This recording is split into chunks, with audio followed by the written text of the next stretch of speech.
Picture, if you will, a land where the sun rises each morning over endless golden sands, where a great river cuts through the desert like a ribbon of life itself, and where monuments of such staggering scale pierce the horizon that they seem to bridge the gap between earth and eternity. This is ancient Egypt, a civilization that flourished for over 3,000 years, outlasting empires, surviving invasions, and creating wonders that continue to captivate us millennia after the last pharaoh drew breath. Along the banks of the Nile River, humanity achieved something extraordinary. They built pyramids that have stood for 45 centuries. They developed one of the world's first writing systems. They mummified their dead with such skill that we can gaze upon the faces of people who lived 3,000 years ago.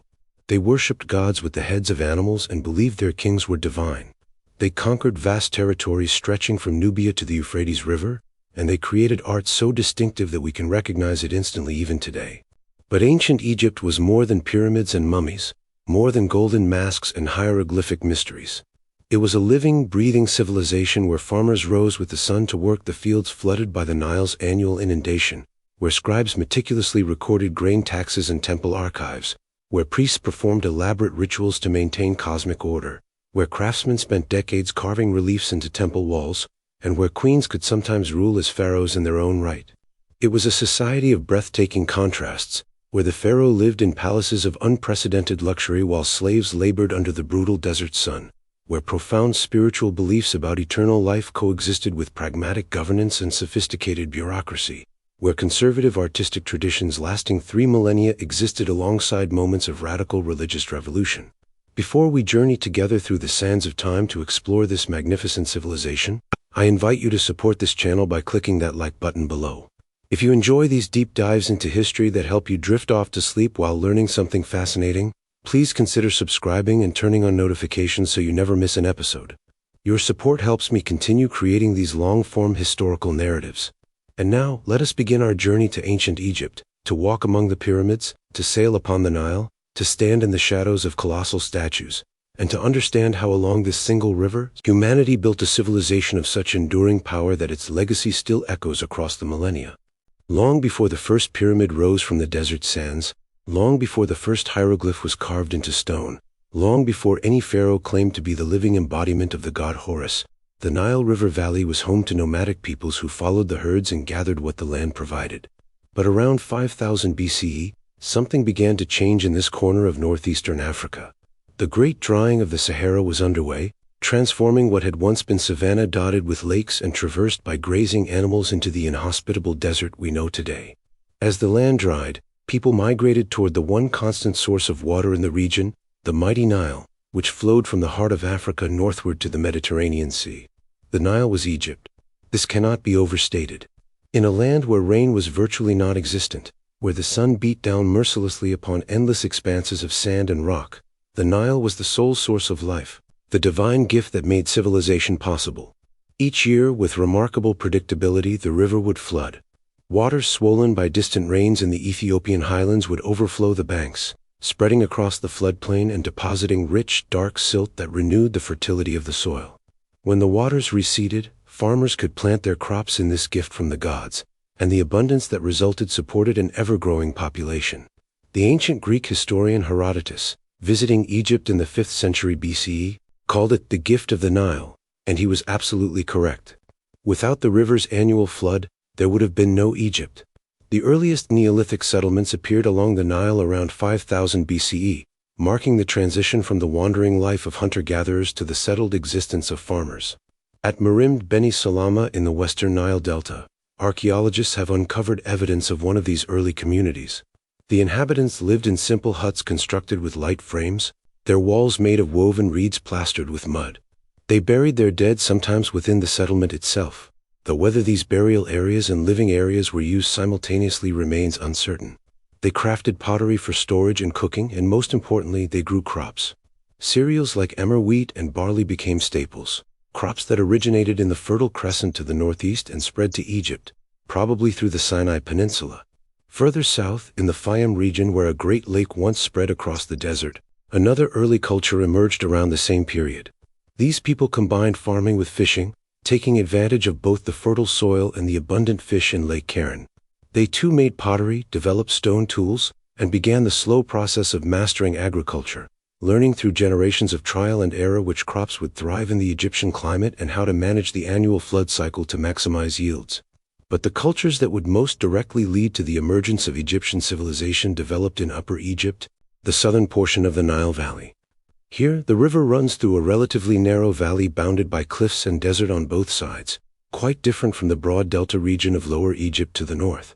Around 4400 BCE, the Badarian culture appeared in Middle Egypt, named after the site of El Badari where archaeologists first identified its distinctive artifacts. The Badarian people were farmers who also raised cattle, sheep, and goats. They created beautiful pottery, thin-walled vessels with distinctive black tops and red bodies, achieved through a sophisticated firing technique. Their graves reveal a society already concerned with the afterlife. The dead were buried in simple pits, but they were provided with grave goods, objects they might need in whatever existence awaited them beyond death. This preoccupation with ensuring a proper burial and provision for the afterlife would become one of the defining characteristics of Egyptian civilization. The Badarian culture gradually evolved into what archaeologists call the Naqada cultures, divided into three phases that span roughly from 4000 to 3100 BCE. Naqada I, also known as the Amratian period after the site of El Amra, saw the continuation and expansion of Badarian practices. Settlements grew larger and more numerous. The pottery became more elaborate, decorated with images of animals, humans, and boats. These decorations provide us with glimpses into the lives and thoughts of these early Nile Valley inhabitants. We see wild animals being hunted. We see boats with many oars, suggesting river travel was already common. We see dancing figures and what appear to be ritual scenes. The dead continued to be buried with increasing amounts of grave goods, and the quality and quantity of these goods began to vary significantly between individuals, suggesting that society was becoming stratified, that some people were accumulating more wealth and higher status than others. Naqada II, or the Gerzean period, marks the crucial transition toward what would become dynastic Egypt. This phase, lasting from approximately 3500 to 3200 BCE, saw dramatic changes in the Nile Valley. Trade expanded significantly. Egyptian traders established connections with regions far beyond the Nile Valley. Goods from Palestine appeared in Egyptian graves. The influence of Mesopotamia became evident in certain artistic motifs and perhaps in administrative innovations. Copper, which had been used sparingly before, became much more common, and craftsmen learned to work it into tools and ornaments. The quality of pottery reached new heights, with beautifully painted vessels showing elaborate scenes of boats, animals, and human figures engaged in various activities. Most significantly, large population centers began to emerge. Places like Hierakonpolis, Naqada, and Abydos grew from villages into substantial settlements that would become important power centers. At these sites, we see evidence of increasingly complex social organization. The graves of elite individuals became markedly different from those of common people. Wealthy burials contained not just pottery and stone tools but also objects of luxury. Carved ivory, precious stones, elaborate jewelry, finely woven linen. These elites were buried in larger tombs, sometimes with multiple rooms, quite unlike the simple pits that held the bodies of ordinary Egyptians. At Hierakonpolis, archaeologists have uncovered evidence of what may be Egypt's first temple, a structure built of wood and matting, quite unlike the massive stone temples of later periods but nonetheless a space dedicated to the worship of the divine. The site has also yielded remarkable artifacts including a ceremonial palette showing what appears to be a king smiting enemies, a theme that would be repeated countless times throughout Egyptian history. The emergence of such ceremonial objects suggests that by this period, probably around 3200 BCE, the concept of kingship was already developing. Naqada III, sometimes called the Proto-Dynastic or Dynasty Zero period, represents the final step before the emergence of the unified Egyptian state. During this phase, lasting from about 3200 to 3100 BCE, several powerful regional polities emerged in the Nile Valley. The most significant were centered at Thais, a city that has never been definitively located but was mentioned in many ancient texts, at Hierakonpolis in the far south, and at Naqada. These regional powers competed for dominance, and slowly one of them began to pull ahead. The process of unification is poorly documented, shrouded in the mists of time and mythology. Later Egyptian tradition remembered it as the conquest of Lower Egypt by a king from Upper Egypt, an event of such monumental importance that it marked the beginning of Egyptian history itself. The king's name was remembered as Menes, though modern Egyptologists generally believe this was probably Narmer, a ruler known from several important artifacts including the famous Narmer Palette. The Narmer Palette, discovered at Hierakonpolis in 1898, is one of the most important artifacts from early Egypt. It is a ceremonial object made of siltstone, carved on both sides with scenes of warfare and royal power. On one side, we see a large figure of the king wearing the white crown of Upper Egypt, raising a mace to strike a kneeling captive. On the reverse, the king wears the red crown of Lower Egypt and inspects rows of decapitated enemies. The symbolism is clear. This king has conquered both lands and united them under his rule. Other details on the palette reinforce this message. We see the king's name in a rectangular frame called a serek, one of the earliest examples of a royal cartouche. We see standard bearers indicating an organized army. We see a procession of officials suggesting an administrative system. What enabled this unification? Why did it happen around 3100 BCE rather than centuries earlier or later? Multiple factors came together. The mastery of irrigation agriculture allowed surplus production, freeing some members of society from subsistence farming to become craftsmen, soldiers, priests, and administrators. The development of writing, even in its earliest pictographic form, enabled record-keeping and communication across distances. The concept of divine kingship provided ideological justification for centralized authority. The king was not merely a powerful warrior or wealthy chieftain, he was the earthly embodiment of the god Horus, the living link between the human and divine realms, the essential figure who maintained Ma'at, the cosmic order that kept chaos at bay. Trade also played a crucial role. Control of trade routes meant control of valuable resources. Copper from Sinai, cedar wood from Lebanon, gold from Nubia, exotic goods from distant lands. A unified state could organize and protect these trade networks far more effectively than competing regional powers. Military conquest was certainly part of the story. The archaeological evidence suggests warfare between different Nile Valley populations during the Predynastic Period. But unification was probably also achieved through alliances, marriages between ruling families, and the gradual acceptance of a single paramount authority. By around 3100 BCE, the transformation was complete. The Predynastic Period had ended, and the Dynastic Period had begun. Egypt was unified under a single king who ruled from Memphis, a new capital strategically located at the junction between Upper and Lower Egypt. The king wore both crowns, the white headred of Upper Egypt and the red dishret of Lower Egypt, combined into the double crown called the skent, symbolizing his rule over the two lands. The stage was set for one of history's greatest civilizations. With unification came transformation. Within a few generations of Narmer's conquest, Egypt had developed many of the institutions, religious concepts, artistic conventions, and administrative structures that would characterize it for the next 3,000 years. This early dynastic period, spanning roughly from 3100 to 2686 BCE and encompassing the first and second dynasties, saw the birth of Egyptian civilization in recognizable form. The new capital at Memphis occupied a position of strategic brilliance. Located where the Nile Valley opens into the delta, it sat at the natural junction between Upper and Lower Egypt, symbolically positioned to govern both regions. From Memphis, the pharaoh and his officials could control river traffic flowing north and south, could manage the collection and redistribution of grain and other resources, could dispatch messengers and officials to all corners of the realm. The city grew rapidly, becoming a bustling center of government, trade, religion, and craft production. Temples rose to honor the gods, including Ptah, the craftsman god who became Memphis's patron deity. Palaces housed the royal court. Workshops produced goods for both everyday use and royal consumption. Granaries stored the agricultural surplus upon which everything else depended. The early pharaohs faced the challenge of transforming a collection of previously independent regions into a unified state. They accomplished this through several means. First, they established the sophisticated bureaucracy. Officials with titles like vizier, chancellor, and overseer of the seal managed different aspects of government. Scribes, men trained in the complex art of hieroglyphic writing, recorded transactions, tracked grain stores, maintained archives, and handled the enormous amount of information required to run a centralized state. These scribes would become one of the most privileged classes in Egyptian society, their literacy setting them apart and opening paths to advancement. Second, the pharaohs developed the ideology of divine kingship to its fullest extent. The king was not merely a powerful human ruler, he was the living god Horus, the falcon-headed sky deity. When he died, he would become Osiris, the god of the dead, and his successor would become the new Horus. This divine status gave the pharaoh unquestionable authority. His word was law, not because of any democratic mandate or noble consent, but because he was God incarnate.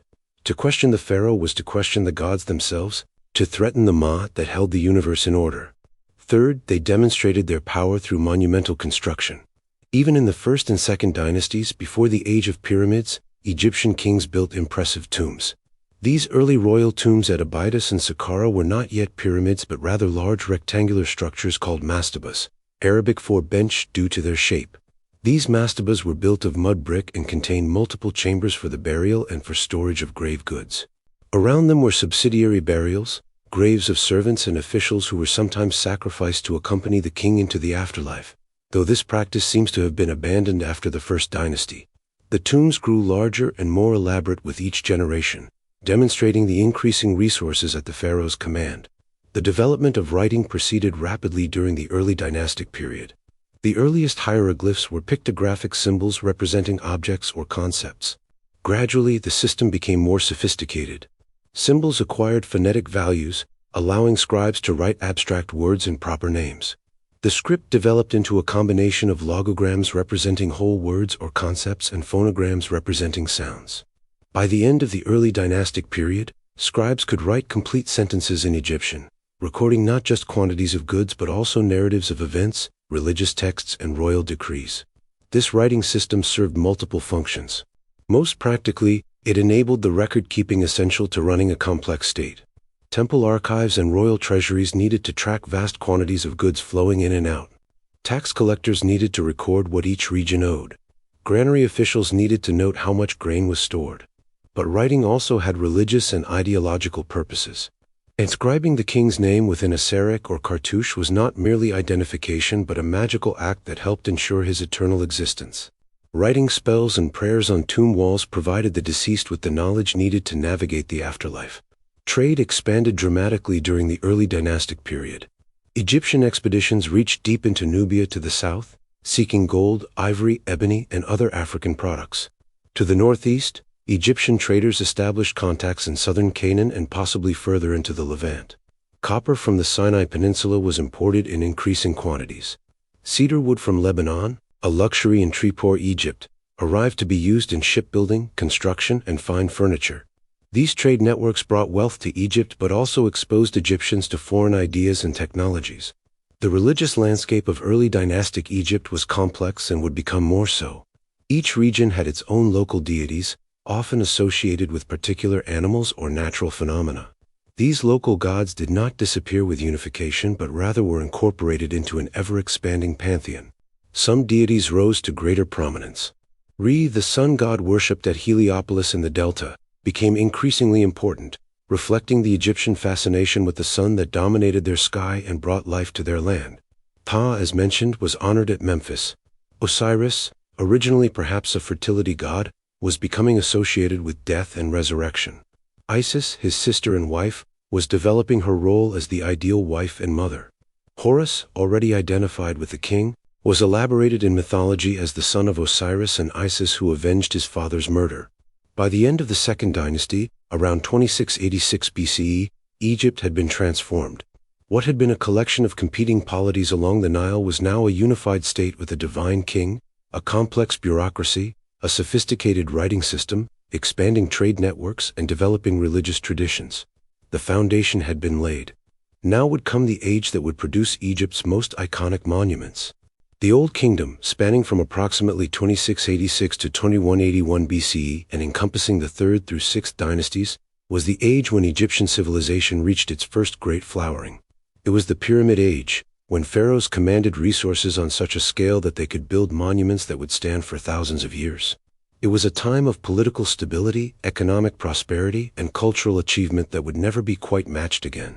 The transformation began with King Djoser of the 3rd dynasty, who ruled around 2650 BCE. Djoser's vizier was a man named Imhotep, whose name would be remembered and revered in Egypt for millennia afterward. Imhotep was a polymath, renowned as an architect, physician, scribe, and sage. His greatest achievement was the step pyramid at Saqqara, the world's first monumental stone structure. Before Djoser, royal tombs had been mastabas, solid rectangular structures of mud brick. Imhotep conceived something revolutionary. He designed a tomb that would rise toward the sky in 6 distinct levels, each level smaller than the one below, creating a stairway that the deceased king's spirit could climb to reach the heavens. More importantly, he built it entirely of stone, using limestone blocks instead of mud brick. The step pyramid rose to a height of about 200 feet, a structure of unprecedented scale that dominated the landscape around Saqqara and announced to anyone who saw it the power and divine status of the pharaoh. The step pyramid was only part of a larger complex. Surrounding it was an enclosure wall and various buildings for religious rituals. There were courtyards for the king's said festival, a ceremony of renewal performed during his reign and perhaps repeated eternally in the afterlife. There were shrines and chapels. There was a serdab, a sealed chamber containing a statue of the king with holes for the statue's eyes to see through, allowing the deceased pharaoh's Ka to inhabit the statue and continue to receive offerings. The entire complex demonstrated new levels of architectural sophistication and religious conception. But Djoser's step pyramid was just the beginning. Over the next century, pyramid design evolved. Kings experimented with different angles and construction methods. Pharaoh Sneferu, founder of the 4th dynasty, built 3 pyramids during his long reign, each representing a step toward the perfection of the form. His bent pyramid at Djoser started at one angle and then shifted to a shallower incline halfway up, possibly because the original angle proved structurally unsound. His red pyramid, also at Djoser, was the first true smooth-sided pyramid, a geometric wonder that demonstrated mastery of the form. Then came Sneferu's son Khufu, whom the Greeks called Cheops, and with him came the achievement that would become Egypt's most enduring symbol, the Great Pyramid of Giza. Built around 2580 to 2560 BCE, the Great Pyramid was the largest stone structure ever built up to that time and would remain the world's tallest building for nearly 4,000 years until medieval cathedrals finally surpassed it. The statistics are staggering. The Great Pyramid originally stood 481 feet high, though it has lost about 30 feet over the millennia. Its base covers 13 acres. It contains approximately 2.3 million blocks of limestone, each averaging 2.5 tons, though some granite blocks in the burial chamber weigh as much as 9 tons. The blocks were quarried mostly from the Giza Plateau itself, with finer white limestone for the outer casing brought from Tura across the river and granite brought from Aswan hundreds of miles to the south. How was such a monument built? The ancient Greek historian Herodotus, visiting Egypt over 2,000 years after the pyramid was built, was told that 100,000 men labored for 20 years. Modern estimates suggest the workforce was probably smaller, perhaps 20,000 to 30,000 men at any given time. We now know that these were not slaves as popular imagination has long supposed, but rather paid workers, peasants who labored on the pyramid during the annual flood when farming was impossible. Archaeological excavations around the Giza pyramids have uncovered worker villages, bakeries that produced vast quantities of bread to feed the laborers, and even worker graffiti on the blocks themselves, teams giving themselves names like Friends of Khufu or Drunkards of Menkaure. The workers were fed beef and fish, housed in barracks, and cared for when injured. Building the pyramid was a national project that employed thousands and demonstrated the pharaoh's ability to organize labor on an unprecedented scale. The construction methods have been debated for centuries. No ancient text describes the process, forcing us to reconstruct it from evidence and experimentation. The blocks were probably quarried using copper tools and wooden wedges driven into cracks and soaked with water to expand and split the stone. They were moved on wooden sledges across sand that workers wetted to reduce friction. They were pulled up ramps to their positions in the pyramid's growing height. These ramps might have been straight ramps leading up one side, or spiral ramps circling the pyramid, or a combination of both. Recent discoveries using cosmic ray scanning have revealed previously unknown voids within the pyramid, probably constructed to reduce weight and stress on the internal chambers. Inside the Great Pyramid, a series of passages leads to chambers. The so-called Queen's Chamber is misnamed, as queens were never buried in pyramids, but rather in smaller satellite pyramids nearby. The King's Chamber, high in the pyramid's heart, contains a granite sarcophagus, empty when the pyramid was first explored in the 9th century CE, robbed sometime in antiquity. The chamber's walls are bare, lacking the hieroglyphic text that would later fill pyramid interiors. Its construction is nonetheless sophisticated, with 9 huge granite blocks forming the ceiling and 5 weight-relieving chambers above them to distribute the enormous mass of stone pressing down from above. Khufu's Great Pyramid was surrounded by smaller pyramids for queens, by boat pits containing actual full-size cedar ships dismantled and buried, by causeways connecting the pyramid to valley temples on the Nile's edge, and by mastaba tombs for high officials and royal family members who would serve the king in the afterlife as they had in life. The entire complex was a necropolis, a city of the dead that mirrored the cities of the living. Khufu's successors continued building pyramids at Giza. His son Khafre built the second pyramid, slightly smaller than his father's but appearing taller because it sits on higher ground and has a steeper angle. Khafre's pyramid complex included the Great Sphinx, that colossal statue of a lion's body with a human head, probably representing Khafre himself, carved from a limestone outcrop on the Giza Plateau. The Sphinx measures 240 feet long and 66 feet high, making it one of the largest monolithic statues in the world. It has gazed across the desert sands for 45 centuries, becoming one of history's most iconic images. Khafre's pyramid retains some of its original polished limestone casing stones at its apex, giving us a glimpse of how all the pyramids once looked, gleaming white in the Egyptian sun, visible for miles across the desert. Imagine approaching Giza in ancient times and seeing these monuments in their original glory, their smooth sides reflecting the light like man-made mountains of impossible perfection. Menkaure, probably Khafre's son, built the third and smallest of the Giza pyramids, though at 218 feet it was still a massive monument by any standard. His pyramid complex yielded beautiful statues showing the king with deities, carved in hard stone like diorite with a skill that demonstrated the technical mastery Egyptian craftsmen had achieved. The pyramids served multiple purposes. Most obviously, they were tombs designed to protect the pharaoh's body for eternity. But they were more than that. They were statements of power, demonstrations that the pharaoh could command the resources and labor to build on a godlike scale. They were religious symbols, perhaps representing the primordial mound that emerged from the waters of chaos at creation, or perhaps representing rays of sunlight descending from the sky, allowing the pharaoh to climb to the heavens. They were eternal monuments ensuring that the pharaoh's name would live forever, that his ka would continue to receive offerings, that his existence would persist through eternity. The Old Kingdom pharaohs commanded an extraordinary bureaucracy to build these monuments and govern the country. The vizier was the highest official, the pharaoh's deputy who oversaw all government departments.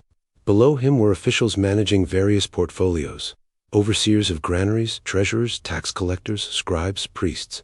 Egypt was divided into administrative regions called nomes, each governed by a nomarch appointed by the pharaoh. These officials ensured that taxes were collected, that irrigation systems were maintained, that justice was administered, that royal building projects received their quotas of labor and materials. The economy of the Old Kingdom was fundamentally agricultural, based on the wealth generated by the Nile's annual flood. Farmers grew wheat, barley, flax, vegetables, and fruits. They raised cattle, sheep, goats, pigs, and fowl. The state claimed a portion of everything produced, stored it in massive granaries, and redistributed it to feed officials, priests, workers, soldiers, and craftsmen.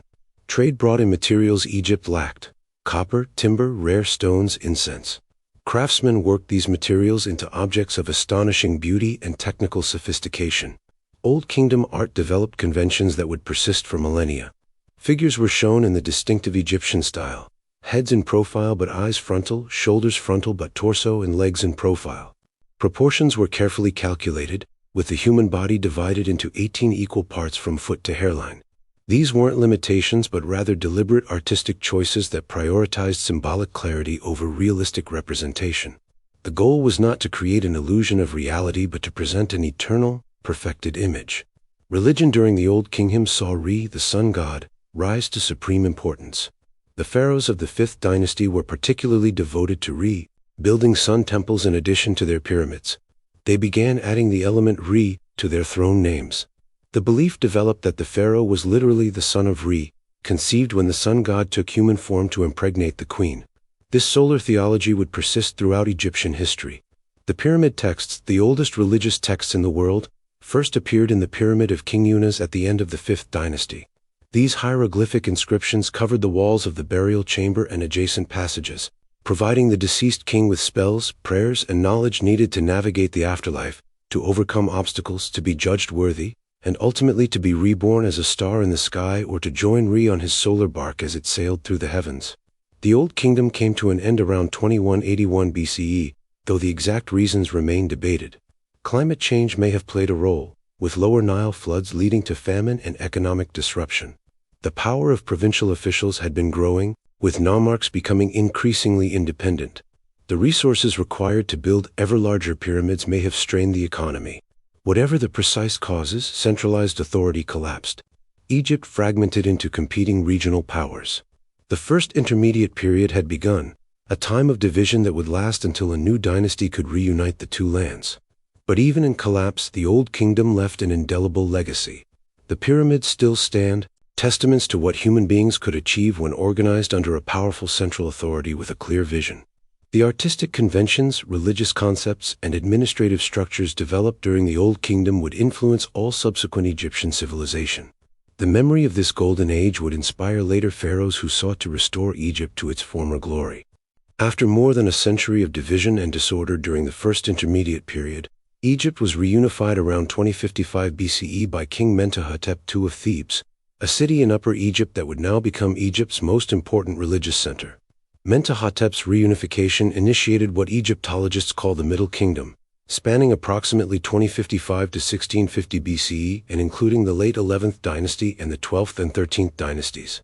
This was Egypt's classical age, a time of cultural refinement, literary production, territorial expansion, and political reorganization.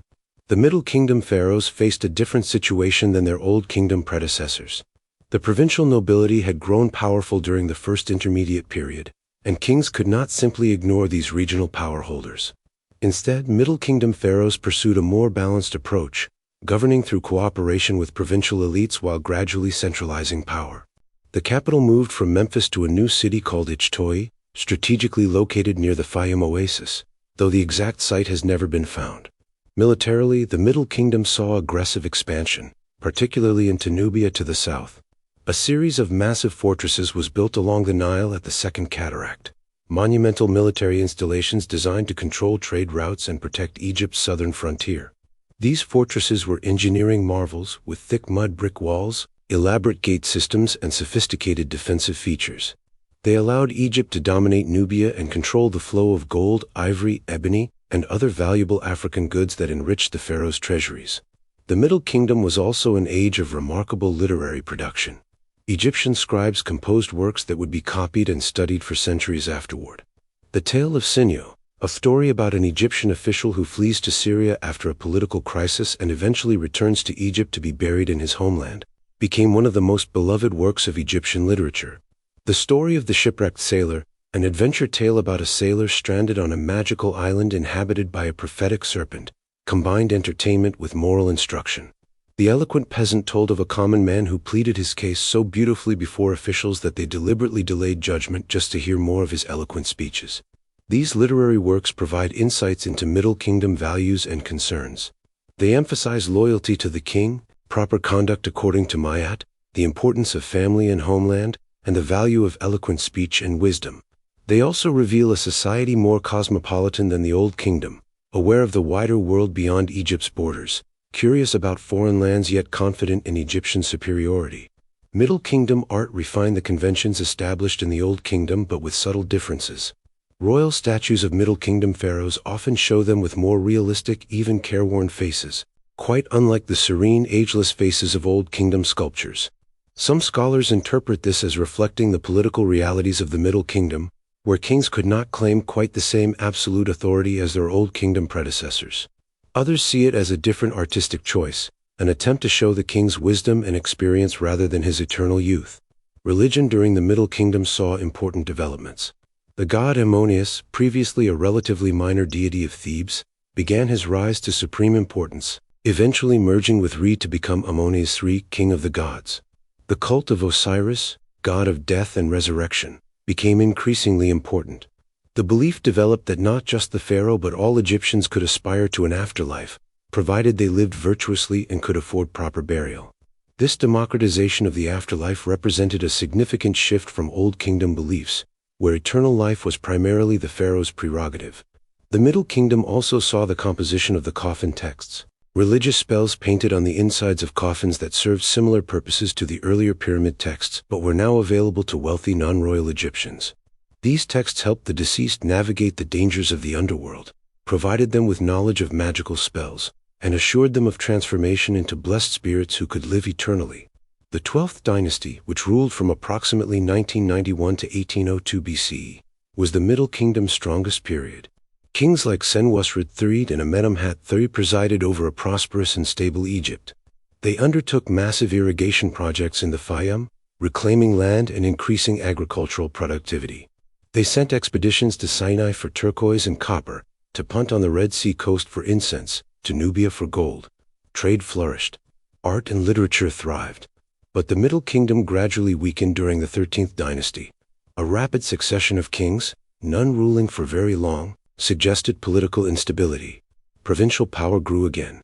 And then from the northeast came new peoples who would change Egypt's trajectory, the Hyksos. The Hyksos, whose name means rulers of foreign lands, were probably a mixture of Semitic peoples from the Levant who migrated into the eastern Nile Delta, possibly fleeing political turmoil in their homelands. Rather than conquering Egypt through a single military campaign, they seem to have gradually accumulated power over several generations, eventually establishing their own dynasty ruling from the city of Avaris in the Delta. They brought with them new military technologies, particularly horse-drawn chariots and composite bows, that gave them significant advantages in warfare. The Hyksos conquest did not extend to all of Egypt. Upper Egypt, centered on Thebes, remained under native Egyptian control, governed by a line of pharaohs who paid tribute to the Hyksos but maintained independence in their own region. This division of Egypt initiated the Second Intermediate Period, another time of fragmentation and foreign rule that Egyptians would remember with humiliation and anger. But from that anger would come the impetus for the next great age of Egyptian power. The expulsion of the Hyksos and the reunification of Egypt was accomplished by the Theban kings of the 17th dynasty, culminating in the reign of Ahmose I around 1550 BCE. Ahmose drove the Hyksos out of Egypt, pursued them into southern Canaan, and established the 18th dynasty, initiating what would become Egypt's most glorious period, the New Kingdom. The New Kingdom, spanning from approximately 1550 to 1070 BCE and encompassing the 18th, 19th, and 20th dynasties, was the age when Egypt became a true empire, when its armies marched to the Euphrates River, when its influence stretched from Nubia far in the south to Syria in the north, when its wealth reached levels that seemed almost unimaginable. This was the age of Egypt's most famous pharaohs, names that still resonate today: Hatshepsut, Thutmose III, Akhenaten, Tutankhamun, Ramesses II. After Ahmose's death, the throne passed to his son Amenhotep I, and then to Thutmose I, a general who married into the royal family and took power. Thutmose I was an aggressive military campaigner who led Egyptian armies deep into Nubia, erecting a boundary stela at the fourth cataract of the Nile, far beyond any previous Egyptian territorial claim. He also campaigned in Syria, reaching the Euphrates River and setting up a victory stela to mark Egypt's northern frontier. These campaigns established the pattern for the New Kingdom. Egypt would no longer be content with defending its borders but would actively seek to dominate neighboring regions. When Thutmose I died, the succession became complicated. His son by a minor wife, Thutmose II, became king, but he was apparently physically weak, possibly due to the results of royal inbreeding, a common problem when pharaohs married their sisters to keep the bloodline pure. Thutmose II married his half-sister Hatshepsut, daughter of Thutmose I and his principal wife, making her royal blood even purer than his own. When Thutmose II died young, his son by a minor wife was still a child. Hatshepsut became regent for this boy, who would become Thutmose III, but she did not step down when he came of age. Instead, in an unprecedented move, she declared herself pharaoh. Hatshepsut's reign from approximately 1473 to 1458 BCE was remarkable on multiple levels. Female pharaohs were exceedingly rare in Egyptian history. Hatshepsut justified her rule by claiming that the god Amanias-Re was her true father, that he had come to earth and taken the form of Thutmose I to conceive her. She had herself depicted wearing the traditional regalia of kingship, including the false beard, though she was sometimes shown with female features. She took the full royal titulary, using masculine grammatical forms in her inscriptions. But Hatshepsut did not rule primarily through military conquest. Instead, she focused on trade and building. Her most famous expedition was to the land of Punt, located probably somewhere on the Red Sea coast of Africa, perhaps modern-day Somalia or Eritrea. Reliefs in her mortuary temple show the expedition to Punt in remarkable detail. Egyptian ships being loaded and unloaded, Puntites with their distinctive appearance, exotic goods including myrrh trees being transported back to Egypt, the Queen of Punt who was depicted as enormously obese. This expedition brought back incense, ebony, ivory, gold, and rare animals, enriching Egypt without warfare. Hatshepsut's greatest architectural achievement was her mortuary temple at Deir el-Bahri, a structure of breathtaking elegance built into the cliffs on the west bank of the Nile at Thebes. The temple rose in 3 colonnaded terraces connected by ramps, with chapels dedicated to various gods including Hathor and Anubis. The walls were covered with painted reliefs depicting events from Hatshepsut's reign, including the Punt expedition and scenes establishing her divine birth and right to rule. It remains one of ancient Egypt's most beautiful buildings, a testament to Hatshepsut's vision and the skill of her architect Senenmut. When Hatshepsut died in 1458 BCE, Thutmose III, who had been joint ruler but apparently subordinate during her reign, finally came into full power. Whether he resented his long subordination to his stepmother or whether he acted for other political reasons, late in his reign Thutmose III had Hatshepsut's images systematically chiseled out of monuments, her cartouches removed, her name erased from king lists. For centuries Hatshepsut was largely forgotten, her monuments often attributed to other rulers. Only modern archaeology has restored her to her rightful place in history.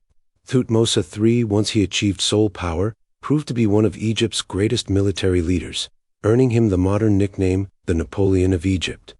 Over the course of his long reign, he conducted at least 17 military campaigns into Syria and Canaan, establishing Egyptian hegemony over a vast region. His most famous campaign was his first in his 22nd regnal year, when he marched to confront a coalition of Canaanite and Syrian princes who had rebelled against Egyptian authority and gathered at the fortress city of Megiddo. Faced with 3 possible routes to Megiddo, Thutmose chose the most dangerous, a narrow mountain pass where his army would have to march in single file, vulnerable to ambush. His officers advised against it, but Thutmose insisted, and his boldness paid off. The enemy, not expecting the Egyptians to take such a risky route, was unprepared. Thutmose's army emerged from the pass, deployed for battle, and routed the coalition forces. The siege of Megiddo lasted for months, but eventually the city fell, and the rebellious princess submitted to Egyptian authority. Thutmose III recorded his campaigns in detail in the Annals of Thutmose III, inscribed on the walls of the Temple of Ammonius at Karnak. These annals provide us with specific details of military operations, lists of tribute received from conquered territories, and inventories of booty taken. They reveal a pharaoh who was not just a warrior but also an administrator, organizing the conquered territories into a system that provided regular tribute to Egypt while allowing local rulers to maintain power under Egyptian oversight. At Karnak, Thutmose III expanded the temple complex significantly, adding halls, pylons, and obelisks. His festival hall, built at the eastern end of the temple, featured innovative papyrus bundle columns and walls covered with exotic plants and animals he had encountered during his campaigns, a kind of royal botanical and zoological collection immortalized in stone. Thutmose III's empire was not merely a zone of military occupation but rather a sophisticated imperial system. In Canaan and Syria, local princes remained in power but sent tribute to Egypt and often sent their sons to be educated at the Egyptian court. These princess sons learned Egyptian language and customs, developed personal relationships with Egyptian officials and royal family members, and returned to their homelands as adults thoroughly acculturated to Egyptian ways and loyal to Egypt. In Nubia, where Egyptian control was more direct, a viceroy appointed by the pharaoh governed with the title King Son of Kush, wielding enormous power over a rich and strategically important territory. After Thutmose III came a succession of powerful rulers. Amenhotep II was a warrior like his father. Thutmose IV is remembered for clearing sand from the Great Sphinx and erecting a stela between its paws, describing how the Sphinx appeared to him in a dream and promised him the kingship if he freed it from the encroaching desert. Then came Amenhotep III, whose reign from approximately 1390 to 1352 BCE was a high point of Egyptian prosperity and artistic achievement. Amenhotep III did not need to campaign as extensively as his predecessors because the empire they had established was now secure and functioning smoothly. Tribute flowed in from subject territories. Trade brought wealth from all directions. Amenhotep used this wealth to build on a scale that rivaled even the Old Kingdom pyramid builders. He expanded the Temple of Luxor, adding a colonnaded courtyard and massive pylon. At Karnak, he contributed to the ever-growing complex dedicated to Amun-Isri. On the west bank of the Nile, he built a mortuary temple so large that little remains of it now except the 2 colossal statues of the king that flanked its entrance, statues so impressive that the Greeks, centuries later, would call them the Colossi of Memnon. Amenhotep III's palace at Malkata, near his mortuary temple, was a sprawling complex with throne rooms, private apartments, administrative offices, workshops, and storage facilities, all decorated with painted plaster showing scenes of nature. Birds and papyrus marshes, fish swimming, gardens filled with flowers. It gives us a glimpse into the luxury in which New Kingdom pharaohs lived, surrounded by beauty and abundance that demonstrated their divine status and power. But the glory of Amenhotep III's reign would be followed by one of the strangest episodes in Egyptian history, one that would shake the very foundations of Egyptian religion and society. Amenhotep III's son would come to the throne as Amenhotep IV, but he would change his name, change Egypt's religion, abandon Thebes for a new capital, and create a brief but fascinating moment when Egypt seemed to reject 3,000 years of tradition in favor of a radically different religious vision. Amenhotep IV came to the throne around 1353 BCE at a time when the traditional religious establishment, particularly the priesthood of Ammonius at Thebes, had accumulated enormous wealth and power. The early years of his reign seemed conventional enough, but then something extraordinary happened. The young pharaoh began promoting the worship of a deity called the Aten, the sun disk, not as one god among many but as the only god, the source of all life and light. Within a few years, Amenhotep IV had changed his name to Akhenaten, meaning effective for the Aten, and had initiated what some scholars call the first monotheistic revolution in history. He closed the temples of the traditional gods, diverted their revenues to the Aten, and ordered their names, particularly that of Ammonius, to be chiseled out of monuments throughout Egypt. He abandoned Thebes and built a completely new capital city dedicated to the Aten at a virgin site in Middle Egypt. He called this new city Akhenaten, Horizon of the Aten, known today as Amarna. Akhenaten was built with remarkable speed. Within a few years, a city arose in the desert with palaces, temples, administrative buildings, villas for officials, and workshops for craftsmen. The city's layout was unlike traditional Egyptian cities. Instead of a dense urban core, Akhenaten sprawled across miles of desert, with low-density residential areas, gardens, and open spaces. The Great Temple of the Aten was not a traditional enclosed temple but rather a vast open-air complex of courtyards where the Aten's rays could shine down directly on altars piled high with offerings. Akhenaten's religious revolution was not just theological but also deeply personal.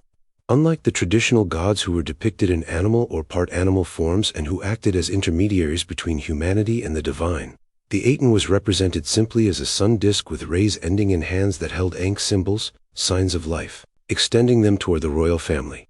Akhenaten and his wife Nefertiti were the sole intermediaries between the Aten and humanity. Only through the royal couple could people approach the divine.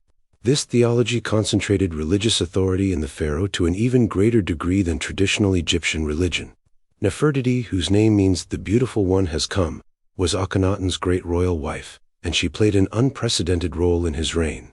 She appeared in art alongside Akhenaten far more frequently than queens typically did, sometimes in contexts previously reserved for the pharaoh alone, such as smiting enemies.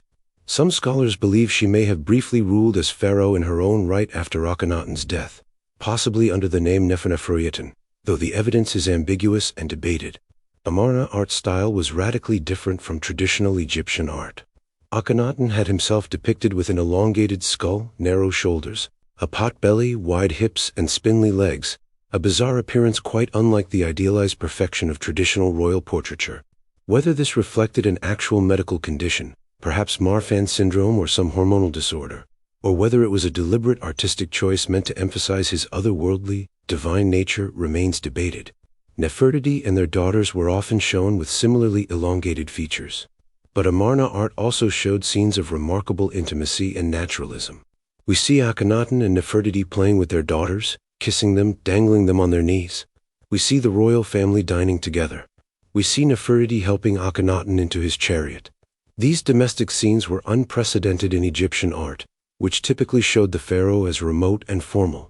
Whether this reflected genuine affection or was another aspect of Akhenaten's religious ideology, emphasizing that the royal family's joy came from the Aten's blessings, is unclear. The Great Hymn to the Aten, possibly composed by Akhenaten himself, is one of the most beautiful religious texts to survive from ancient Egypt.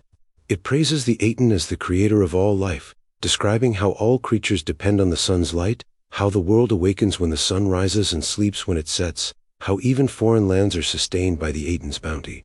Some scholars have noted similarities between the hymn to the Aten and Psalm 104 in the Hebrew Bible, suggesting possible influence. though the direction and mechanism of such influence remain speculative. But Akhenaten's revolution, as radical as it was, seems to have had limited impact beyond the court and the new capital. In villages throughout Egypt, ordinary people continued worshipping the traditional gods, crafting amulets of Bes and Taurid for protection, invoking Hathor and Isis for aid. The religious revolution was imposed from above, and when the pharaoh who imposed it died, it began to unravel almost immediately. Akhenaten died around 1336 BCE after a 17-year reign. What happened immediately afterward is murky. There may have been one or two short-lived successors, possibly including Nefertiti ruling as pharaoh. But within a few years, the throne passed to a boy named Tutankhaten, probably Akhenaten's son by a minor wife. This boy, who came to the throne around age 9, would reign for only about 9 years, dying at 18 or 19, but his name would become one of the most famous in all Egyptian history. Early in his reign, undoubtedly guided by advisors including a general named Horemheb and an official named Ai, the young king changed his name from Tutankhaten to Tutankhamun, replacing the Aten element with that of Ammonith, signaling a return to traditional religion. The court abandoned Akhenaten, which was left to decay in the desert, and returned to Thebes. The temples of the traditional gods were reopened and restored. Akhenaten's name was reviled as that of a heretic. Later king lists would omit him entirely, and when the site of Amarna was investigated by archaeologists in modern times, they found that Akhenaten's monuments had been systematically destroyed, his name chiseled out, his image defaced. Tutankhamun's reign was brief and left little mark on Egyptian history. He undertook some building projects, restored damaged temples, and may have campaigned in Nubia and Syria, though the evidence is limited. He died young, possibly from complications of a leg fracture, possibly from malaria that ancient DNA analysis has detected in his mummy, possibly from some combination of genetic disorders resulting from the heavy inbreeding of the royal family, for Tutankhamun's parents were full siblings. In life, Tutankhamun was a minor pharaoh who ruled during a transitional period. In death, he became immortal, though not in the way ancient Egyptians hoped for immortality. When British archaeologist Howard Carter discovered Tutankhamun's tomb in the Valley of the Kings in 1922, it was the most intact royal tomb ever found in Egypt. While it had been entered twice by ancient tomb robbers, they had been caught before removing much, and the tomb was resealed. For 3,200 years, Tutankhamun's burial remained undisturbed, waiting in the darkness.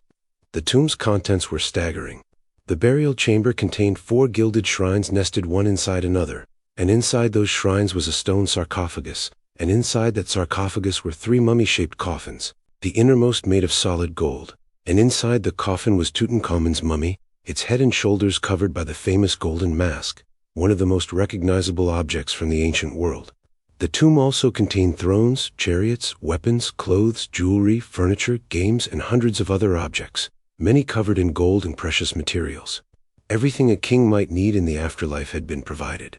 Carter spent 10 years clearing and cataloging the tomb's contents, revealing to the world a glimpse into the wealth and artistry of New Kingdom Egypt. The discovery captivated global imagination, spawning Egyptomania, and also, less happily, rumors of a mummy's curse, when several people associated with the excavation died. Though these deaths can be explained by natural causes and the curse was largely a media invention. After Tutankhamun came Ai, the official who had helped guide the young king, ruling only briefly before dying. Then came Horemheb, the general, who had himself portrayed in inscriptions as the restorer of order after the chaos of the Amarna period. Horemheb initiated the Damnatio Memoriae of Akhenaten, systematically erasing evidence of the heretic pharaoh. He began the process of dismantling Akhenaten's monuments and reusing the blocks in other construction, literally burying the Amarna age. Horemheb died without an heir and chose as his successor his vizier Paramessu, who became Ramesses I, founding the 19th dynasty around 1292 BCE. Ramesses I ruled only briefly before dying and passing the throne to his son Seti I, who was an effective military campaigner and builder. But it was Seti I's son who would become one of the most famous pharaohs of all, a king who would rule for 67 years and leave his mark on Egypt as few others had. Ramesses II, known to posterity as Ramesses the Great, came to the throne around 1279 BCE and reigned until 1213 BCE, an astonishing 67 years that left him time to accomplish more than perhaps any other pharaoh. He fathered over 100 children by multiple wives and concubines. He built more temples and erected more colossal statues than any other pharaoh. He campaigned extensively in Syria. He fought the Hittites to a stalemate and then made peace with them through one of history's first recorded international treaties. He lived so long that he outlived many of his own children, and by the time of his death he had become a legend in his own lifetime. Early in his reign, Ramesses II fought his most famous battle at Kadesh in Syria against the Hittite Empire, which had been expanding its influence in the same regions where Egypt claimed dominance. The battle, fought around 1274 BCE, did not go well at first for Egypt. Ramesses, leading one division of his army, was lured into a trap by Hittite forces who had concealed their chariot divisions. The Egyptian camp was suddenly attacked, throwing the troops into panic. According to Ramesses' own accounts, inscribed at length on temple walls throughout Egypt, the pharaoh found himself surrounded by enemies, abandoned by his fleeing troops, with only his personal bodyguard. Calling upon Ammonius for aid, Ramesses charged into battle and fought heroically, rallying his scattered forces and eventually driving back the Hittites. Modern historians note that Ramesses' account of single-handedly turning the tide of battle may be somewhat exaggerated, as Egyptian royal propaganda tended to be. The battle was probably closer to a draw, with neither side achieving decisive victory. Both Ramesses and the Hittite king claimed triumph, which usually indicates a stalemate. But what matters is that Ramesses used the Battle of Kadesh for propaganda purposes on an unprecedented scale. Accounts of his heroism were carved at Karnak, Luxor, Abydos, Abu Simbel, and other temples, ensuring that his valor would be remembered. After years of continued conflict with the Hittites producing no clear advantage for either side, Ramesses II did something pragmatic. In 1258 BCE, he made peace with the Hittite king Hatshepsut III, formalizing it with a treaty that was recorded both in Egyptian hieroglyphs and in Hittite cuneiform. This treaty, one of the oldest surviving international agreements, established borders, promised mutual defense if either kingdom was attacked by a third party, and included provisions for extraditing fugitives. To seal the alliance, Ramesses married a Hittite princess, adding her to his already extensive roster of wives. But Ramesses II's most enduring legacy is architectural. He built or expanded temples throughout Egypt and Nubia on a scale that demonstrated Egypt's wealth and power. At Luxor, he added a massive forecourt and pylon, fronted by two enormous seated statues of himself and originally by two obelisks, one of which still stands at the temple while the other was given to France in the 19th century and now stands in the Place de la Concorde in Paris. At Karnak, the temple of Ammonius continued to grow, with Ramesses adding a hypostyle hall so vast that it defies description. This hall, begun by his father Seti I and completed by Ramesses, covers an area large enough to contain Notre Dame Cathedral. It contains 134 massive columns arranged in 16 rows, the central columns rising 69 feet high with capitals wide enough to hold 50 standing men. The walls and columns are covered with painted reliefs showing the pharaoh making offerings to the gods and smiting enemies. Walking through the hypostyle hall, even in its partially ruined state today, gives a sense of the overwhelming grandeur that Egyptian temples achieved during the New Kingdom. But Ramesses II's most spectacular monument is Abu Simbel, carved into solid rock on the west bank of the Nile in Nubia, far to the south near Egypt's border with Sudan. The temple's facade is dominated by four colossal seated statues of Ramesses himself, each 67 feet tall, flanking the entrance. Inside, a series of halls penetrate deep into the cliff, their walls carved with scenes of Ramesses' victories and religious rituals. Twice a year, on dates corresponding to Ramesses' birthday and coronation, the rising sun shines directly through the temple entrance, illuminating statues of gods in the innermost sanctuary, a feat of astronomical and architectural precision. Ramesses built Abu Simbel not just to honor the gods but also to intimidate. It stood in Nubia, at Egypt's southern frontier, a monumental demonstration of Egyptian power to anyone traveling from the south. The message was clear: Egypt was mighty beyond measure, and its pharaoh was a god whose monuments would endure forever. Throughout Egypt, Ramesses erected statues of himself, many of colossal size. He also usurped earlier monuments, carving his own cartouches over those of previous pharaohs, claiming their achievements as his own. This shameless self-promotion might seem arrogant, and indeed it was, but it was also effective. Ramesses succeeded in making his name immortal, in ensuring that he would be remembered as one of Egypt's greatest pharaohs. Ramesses II's long reign was prosperous. Egypt's empire was secure. Trade flourished. Building projects employed thousands. The administrative machinery ran smoothly. But his very longevity created problems. He outlived 12 of his sons before finally being succeeded by Merenta, his 13th son, who was already elderly when he took the throne. Marenta faced challenges that Ramesses had not, including invasions by groups of sea peoples from the Mediterranean who were disrupting civilizations throughout the eastern Mediterranean region. The latter part of the 19th dynasty saw political instability, with brief reigns and disputed successions. Then came the 20th dynasty, founded by Setnacht and continued by a series of pharaohs who all took the name Ramesses, capitalizing on the prestige of Ramesses II's name even though they were not his direct descendants. Ramesses III, the second pharaoh of the 20th dynasty, was the last great New Kingdom warrior pharaoh. He successfully defended Egypt against invasions by Libyans from the west and Sea Peoples from the north, building a mortuary temple at Medinet Habu where he had these victories recorded in detail. The temple's reliefs show naval battles with Sea People's ships and land battles with Libyan forces, providing valuable historical records of these conflicts. But Ramesses III also faced domestic troubles. In the 29th year of his reign, the first recorded labor strike in history occurred when workers in the royal necropolis did not receive their grain rations on time. They walked off the job and held sit-ins demanding payment. Eventually they were paid, but the incident revealed cracks in the system. There was also a conspiracy to assassinate Ramesses III, involving members of his harem who plotted to replace him with a different prince. The conspiracy was discovered and the plotters punished, but whether Ramesses survived the assassination attempt or died from it remains debated. After Ramesses III, the New Kingdom went into terminal decline. A succession of pharaohs named Ramesses IV through 11 ruled in Thebes, but their authority steadily eroded. Climate change may have contributed, with reduced Nile floods leading to famine. The cost of maintaining the empire became unsupportable. Corruption plagued the administration. The priesthood of Ammonius at Karnak accumulated so much power that the high priest of Ammonius became virtually independent of the pharaoh. In the south, the high priest of Ammonius at Thebes effectively ruled Upper Egypt, while in the north, officials at Tanis controlled Lower Egypt. Egypt fragmented once again, and the New Kingdom came to an end around 1070 BCE. Yet for all its eventual decline, the New Kingdom had been Egypt's age of glory, when the empire reached its greatest extent, when wealth flowed into Egypt from tribute and trade, when temples of unprecedented grandeur were built, when pharaohs' names echoed across the known world. The memory of the New Kingdom would inspire later rulers who dreamed of restoring Egypt to imperial greatness, though none would ever quite succeed in matching the accomplishments of the 18th and 19th dynasties. To understand ancient Egypt, one must understand Ma'at. This Egyptian concept, often translated as truth, justice, or order, was fundamental to how Egyptians viewed the universe and their place in it.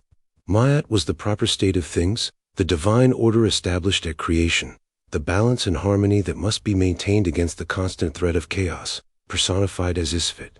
Everything the pharaoh did, every ritual performed by priests, every action of ordinary Egyptians, ideally served to uphold Ma'at. Ma'at was often personified as a goddess, depicted as a woman with an ostrich feather on her head. This feather would play a crucial role in the judgment of the dead, as we shall see. But Ma'at was more than just a goddess, it was a cosmic principle, and the pharaoh's primary responsibility was to maintain it through proper governance, through performing the necessary religious rituals, through ensuring that temples were built and maintained, and through defending Egypt from foreign enemies who represented the forces of chaos. Egyptian religion was polytheistic, with a vast pantheon of gods and goddesses whose numbers grew over the centuries as local deities from different regions were incorporated into the national religion. These deities had complex relationships with each other, appearing in various combinations in different theological systems developed by different priestly colleges. Attempting to understand Egyptian religion as a coherent, logical system is probably a mistake, as it was more a collection of sometimes contradictory beliefs and practices that had accumulated over millennia, with different regions and periods emphasizing different gods and different myths. Nevertheless, certain deities achieved particular prominence. Re, or Rare, was the sun god whose importance we have already noted. Re was believed to travel across the sky each day in his solar bark, bringing light and life to the world. But the sun's daily journey was only half the story. At sunset, Re entered the Duat, the underworld, where he traveled through the night, facing dangers and enemies including the great serpent Apophis who sought to devour him and bring eternal darkness. Re's nightly journey was a battle between order and chaos, fought in the depths of the underworld while humans slept. Each dawn was a victory, a rebirth, as Re emerged triumphant from the eastern horizon. Osiris, god of the dead and resurrection, was central to Egyptian beliefs about the afterlife. According to myth, Osiris had once been a king of Egypt in the distant past. His brother Set, jealous of his power, murdered him, cutting his body into pieces and scattering them across Egypt. Osiris's wife and sister Isis searched tirelessly for the pieces, gathering them together with the help of her sister Nephthys. Through magical spells, Isis was able to briefly restore Osiris to life, long enough to conceive their son Horus. Then Osiris descended to the underworld to become its ruler, judge of the dead. Horus, the falcon-headed sky god, avenged his father by defeating Set in battle, though the conflict was long and violent, with Horus losing an eye that was later magically restored by the god Thoth. Horus eventually triumphed and became king of Egypt, establishing the divine precedent for the pharaonic succession. Every pharaoh was considered to be the living Horus, and when he died he would become Osiris, while his successor became the new Horus. Isis, wife of Osiris and mother of Horus, was one of Egypt's most important goddesses. She was revered as the ideal wife and mother, as a powerful magician who had knowledge of secret names and spells, and as a protective deity who could be invoked for aid. Her cult would eventually spread far beyond Egypt, carried throughout the Roman Empire by devotees who saw in Isis a mother goddess offering salvation and eternal life. Some scholars have suggested that early Christian depictions of the Virgin Mary holding the infant Jesus were influenced by Egyptian images of Isis nursing Horus. Thoth was the god of wisdom, writing, and magic, often depicted as an ibis-headed man or as a baboon. He was the divine scribe who recorded the deeds of gods and humans, the inventor of hieroglyphs, the keeper of knowledge. In the judgment of the dead, Thoth played a crucial role, as we shall see. Ammonius, originally a local god of Thebes, rose to supreme importance during the Middle Kingdom and especially during the New Kingdom when Thebes was Egypt's capital. Ammonius was often merged with Re as Ammonius Re, combining the characteristics of both deities. As king of the gods, Ammonius Re was believed to be the creator, the sustainer, the source of all things. The Temple of Karnak, dedicated primarily to Ammonius, became Egypt's largest and wealthiest religious complex, and its priests wielded enormous political power. Hathor, the cow goddess associated with love, beauty, music, and motherhood, was worshipped throughout Egypt and beyond. She was sometimes identified as the mother of Horus or as the wife of Re. Her temple at Dendra, built mainly in the Ptolemaic period but on the site of much older temples, still stands as one of the best-preserved ancient Egyptian religious structures. Anubis, the jackal-headed god of embalming and the dead, guided deceased souls through the underworld and oversaw the mummification process. Priests who performed mummification wore jackal masks to represent Anubis, and the god was invoked in funerary texts to protect the deceased. Batet, the cat goddess, was associated with protection, particularly of the home and family. Cats were sacred to Batet, and many cats were mummified and buried in cemeteries dedicated to the goddess. The ancient Egyptians' reverence for cats, reflected in their religion, is well known and continues to fascinate cat lovers today. Many other gods could be mentioned: Ta, the craftsman god; Sekhmet, the lioness goddess of war and healing; Sobek, the crocodile god; Khnum, the ram-headed potter god who shaped humans on his wheel; Bes, the dwarf god who protected households and childbirth; Taret, the hippopotamus goddess who protected pregnant women. The pantheon was vast and diverse, reflecting the complexity of Egyptian thought and the many centuries over which the religion developed. Egyptian cosmology explained how the world came to be. In the beginning was Nun, the primordial ocean of chaos, infinite and formless. From Nun emerged the first land, the primordial mound. Different theological systems, developed by different priestly colleges, had different versions of what happened next. The Heliopolitan cosmology, centered at Heliopolis, said that the creator god Adam stood on the primordial mound and through his own power created Shu, god of air, and Tefnut, goddess of moisture. Shu and Tefnut produced Geb, the earth god, and Nut, the sky goddess. Geb and Nut gave birth to Osiris, Isis, Set, and Nephthys, the Ennead, the great company of 9 gods who govern the cosmos. The Memphite cosmology, centered at Memphis, attributed creation to Ta, who thought the world into existence and spoke it into being through the power of his divine word, a concept that may have influenced later Near Eastern creation stories. The Hermetologian cosmology involved 8 primordial deities, the Ogdoad, representing fundamental forces like darkness, water, and infinity, whose interactions produced the primordial mound and the creator god. Egyptians believed that after death, the deceased had to journey through the Duat, a dangerous underworld filled with demons, obstacles, and tests. Funerary texts like the pyramid texts, coffin texts, and later the Book of the Dead provided the deceased with knowledge of spells and passwords needed to overcome these dangers. The text described a series of gates guarded by frightening deities who demanded the deceased prove their knowledge by reciting the names of the gates and gatekeepers. They described monsters that threatened to devour the deceased's heart or prevent their progress. The climax of the journey was the weighing of the heart ceremony, held in the Hall of Two Truths before Osiris and 42 divine judges. The deceased's heart, believed to be the seat of intelligence and moral character, was placed on one pan of a great scale. On the other pan sat the feather of Ma'at. Thoth stood ready to record the result. If the heart balanced with the feather, proving the deceased had lived according to Ma'at, they were declared justified and allowed to enter the field of reeds, a blessed afterlife where they could live eternally in a perfect version of Egypt, farming abundant fields and enjoying all pleasures. But if the heart was heavier than the feather, weighted down by sins and wickedness, it would be devoured by Ammit, a terrifying composite creature with the head of a crocodile, the forequarters of a lion, and the hindquarters of a hippopotamus. The deceased would then suffer this second death, annihilation, ceasing to exist. This was the fate Egyptians feared most, not punishment but obliteration, the ultimate failure of their quest for immortality. To prepare for judgment, the deceased recited what's called the negative confession, a long list of sins they claimed not to have committed. I have not killed. I have not stolen. I have not told lies. I have not committed adultery. I have not been angry without cause. I have not polluted myself. I have not caused pain. I have not made anyone weep. I have not committed sacrilege. The list went on for 42 declarations, corresponding to the 42 divine judges, covering both serious crimes and minor transgressions, revealing what Egyptians considered proper moral conduct. Egyptian temples were not churches where congregations gathered for worship. Instead, they were considered the literal houses of the gods, places where divine beings dwelt in the form of cult statues kept in inner sanctuaries. Only priests could enter these sanctuaries, and even they had to undergo purification rituals beforehand. The daily temple ritual involved waking the god statue, washing it, dressing it in fine linen, anointing it with oils, and presenting it with food offerings. These rituals maintained the god's presence and ensured continued cosmic order.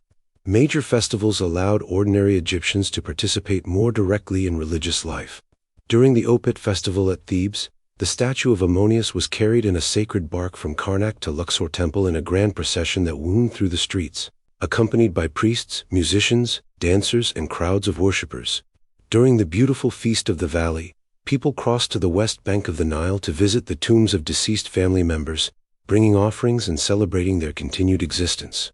Akhenaten's brief attempt at something approaching monotheism during the Amarna period was a radical aberration in Egyptian religious history, rejected utterly after his death. The traditional Egyptian approach was inclusive and additive. Gods from different regions and different periods were incorporated into the pantheon. Foreign gods brought by traders or conquerors were often syncretized with Egyptian deities, creating hybrid forms. This religious flexibility allowed Egyptian civilization to maintain continuity even as it absorbed influences from outside and evolved over time.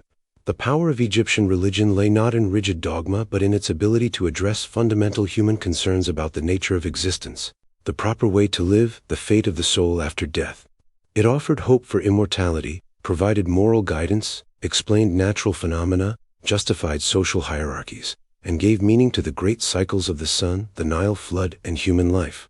For 3,000 years, these beliefs sustained one of history's greatest civilizations. Egyptian society was hierarchical, structured like a pyramid with the pharaoh at the apex, a small elite class below him, and the vast mass of common people forming the base. This hierarchy was considered part of Ma'at, the natural order established by the gods. Social mobility existed but was limited. A talented scribe from a humble background might rise to an administrative position of importance, but the vast majority of Egyptians remained in the social class they were born into. At the top stood the pharaoh, living god, absolute ruler, owner in theory of all land in Egypt. His power was theoretically unlimited, constrained only by tradition and practical considerations. In practice, pharaohs delegated authority to officials and had to balance the interests of different power groups, particularly the priesthood and the provincial nobility. But the ideology of kingship portrayed the pharaoh as the essential linchpin holding society together, the living embodiment of Horus maintaining cosmic order. Just below the pharaoh came the royal family and high officials. The vizier was the pharaoh's deputy, overseeing all aspects of government. In the New Kingdom, there were sometimes two viziers, one for Upper Egypt and one for Lower Egypt, reflecting the country's geographic division. The vizier supervised treasuries, granaries, public works, the judiciary, and the military.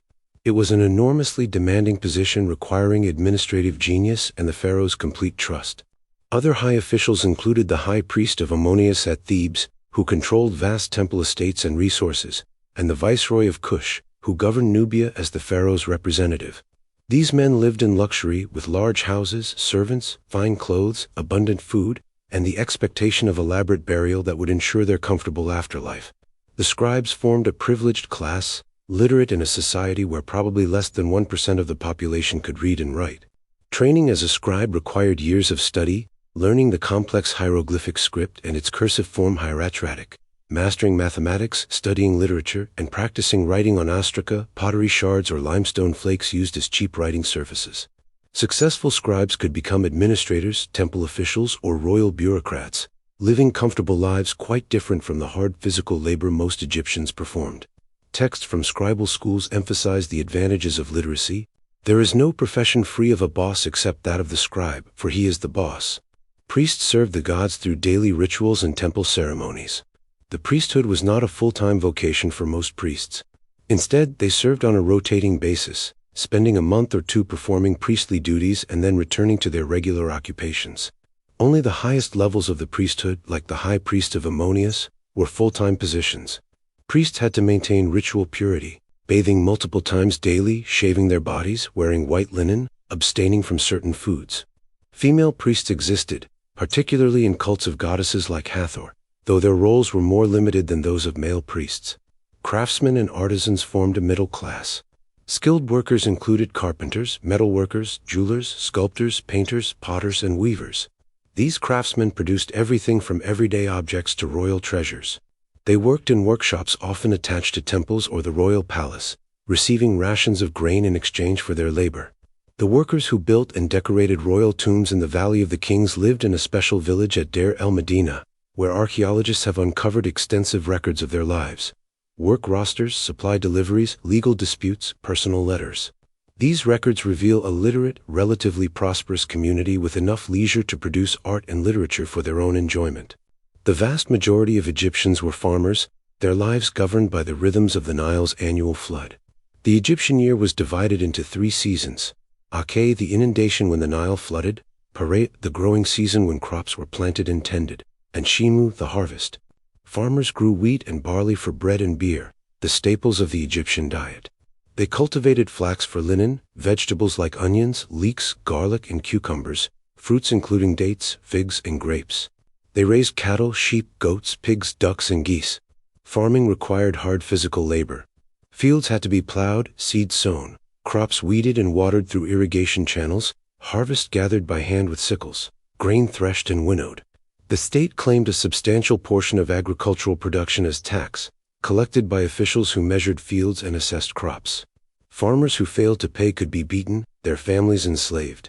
Yet despite these burdens, evidence suggests many Egyptian farmers had relatively stable lives, with enough food to eat and small pleasures including festivals, family gatherings, and leisure time during the inundation season. At the bottom of the social hierarchy were servants and slaves. Egyptian society did employ slave labor, though slavery in Egypt was not quite like the chattel slavery of later periods. Many slaves were prisoners of war, captured during military campaigns and brought back to work temple estates or royal projects. Others were criminals enslaved as punishment. Household servants, while of low status, were generally not slaves but rather free people working for wages or rations.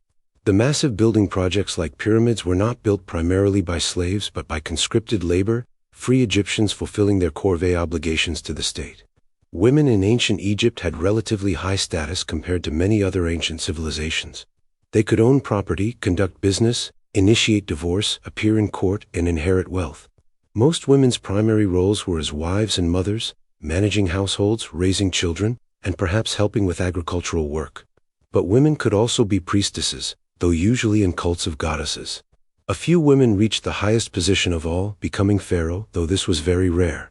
Besides Hatshepsut, whom we've already discussed, there was Sobonferu at the end of the 12th dynasty, and possibly Nefertiti during the Amarna period. Royal women, particularly the great royal wife, wielded significant influence. They were shown in temple reliefs making offerings alongside the pharaoh. indicating their important role in maintaining cosmic order. Queen mothers could become regents for young kings. Several new kingdom queens, including Tai, Nefertari, and Tai, were honored with temples and monuments, rare for anyone other than the pharaoh.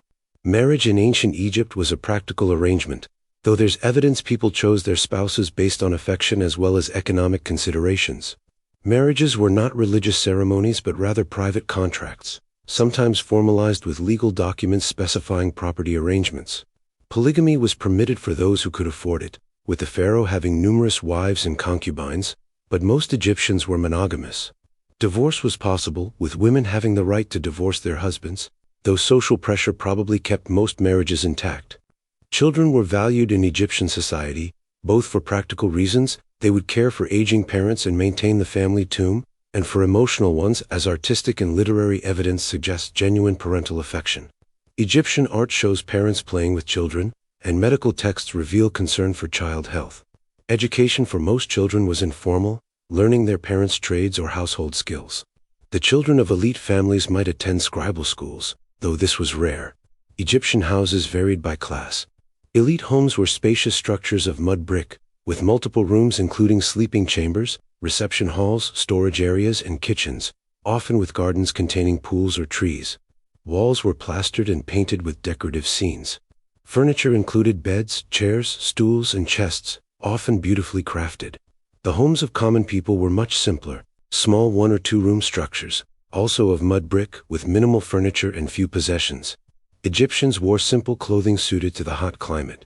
Men typically wore short skirts or kilts made of linen. Women wore long dresses, sometimes with pleats or beading for decoration.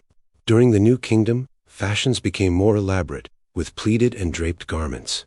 The wealthy wore finely woven linen, almost translucent in its delicacy, while the poor made do with coarser cloth. Both men and women wore jewelry when they could afford it.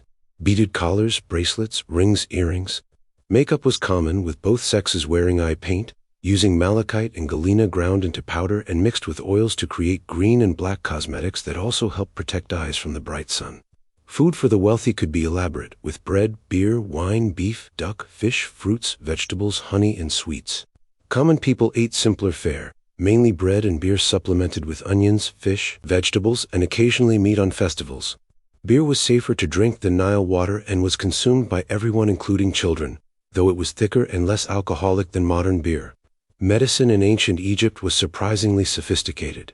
Medical papyri described treatments for various ailments, including surgical procedures, prescriptions for medicines made from plants and minerals, and even some diagnostic techniques.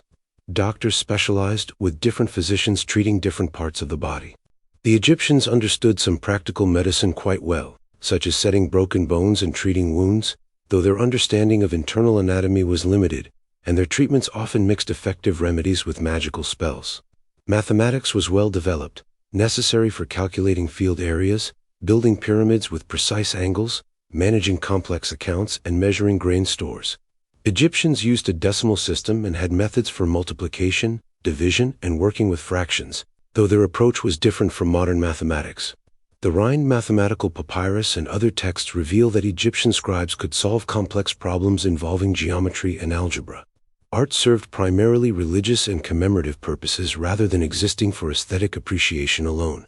Tomb and temple decorations were meant to ensure continued existence and proper function in the afterlife and divine realm.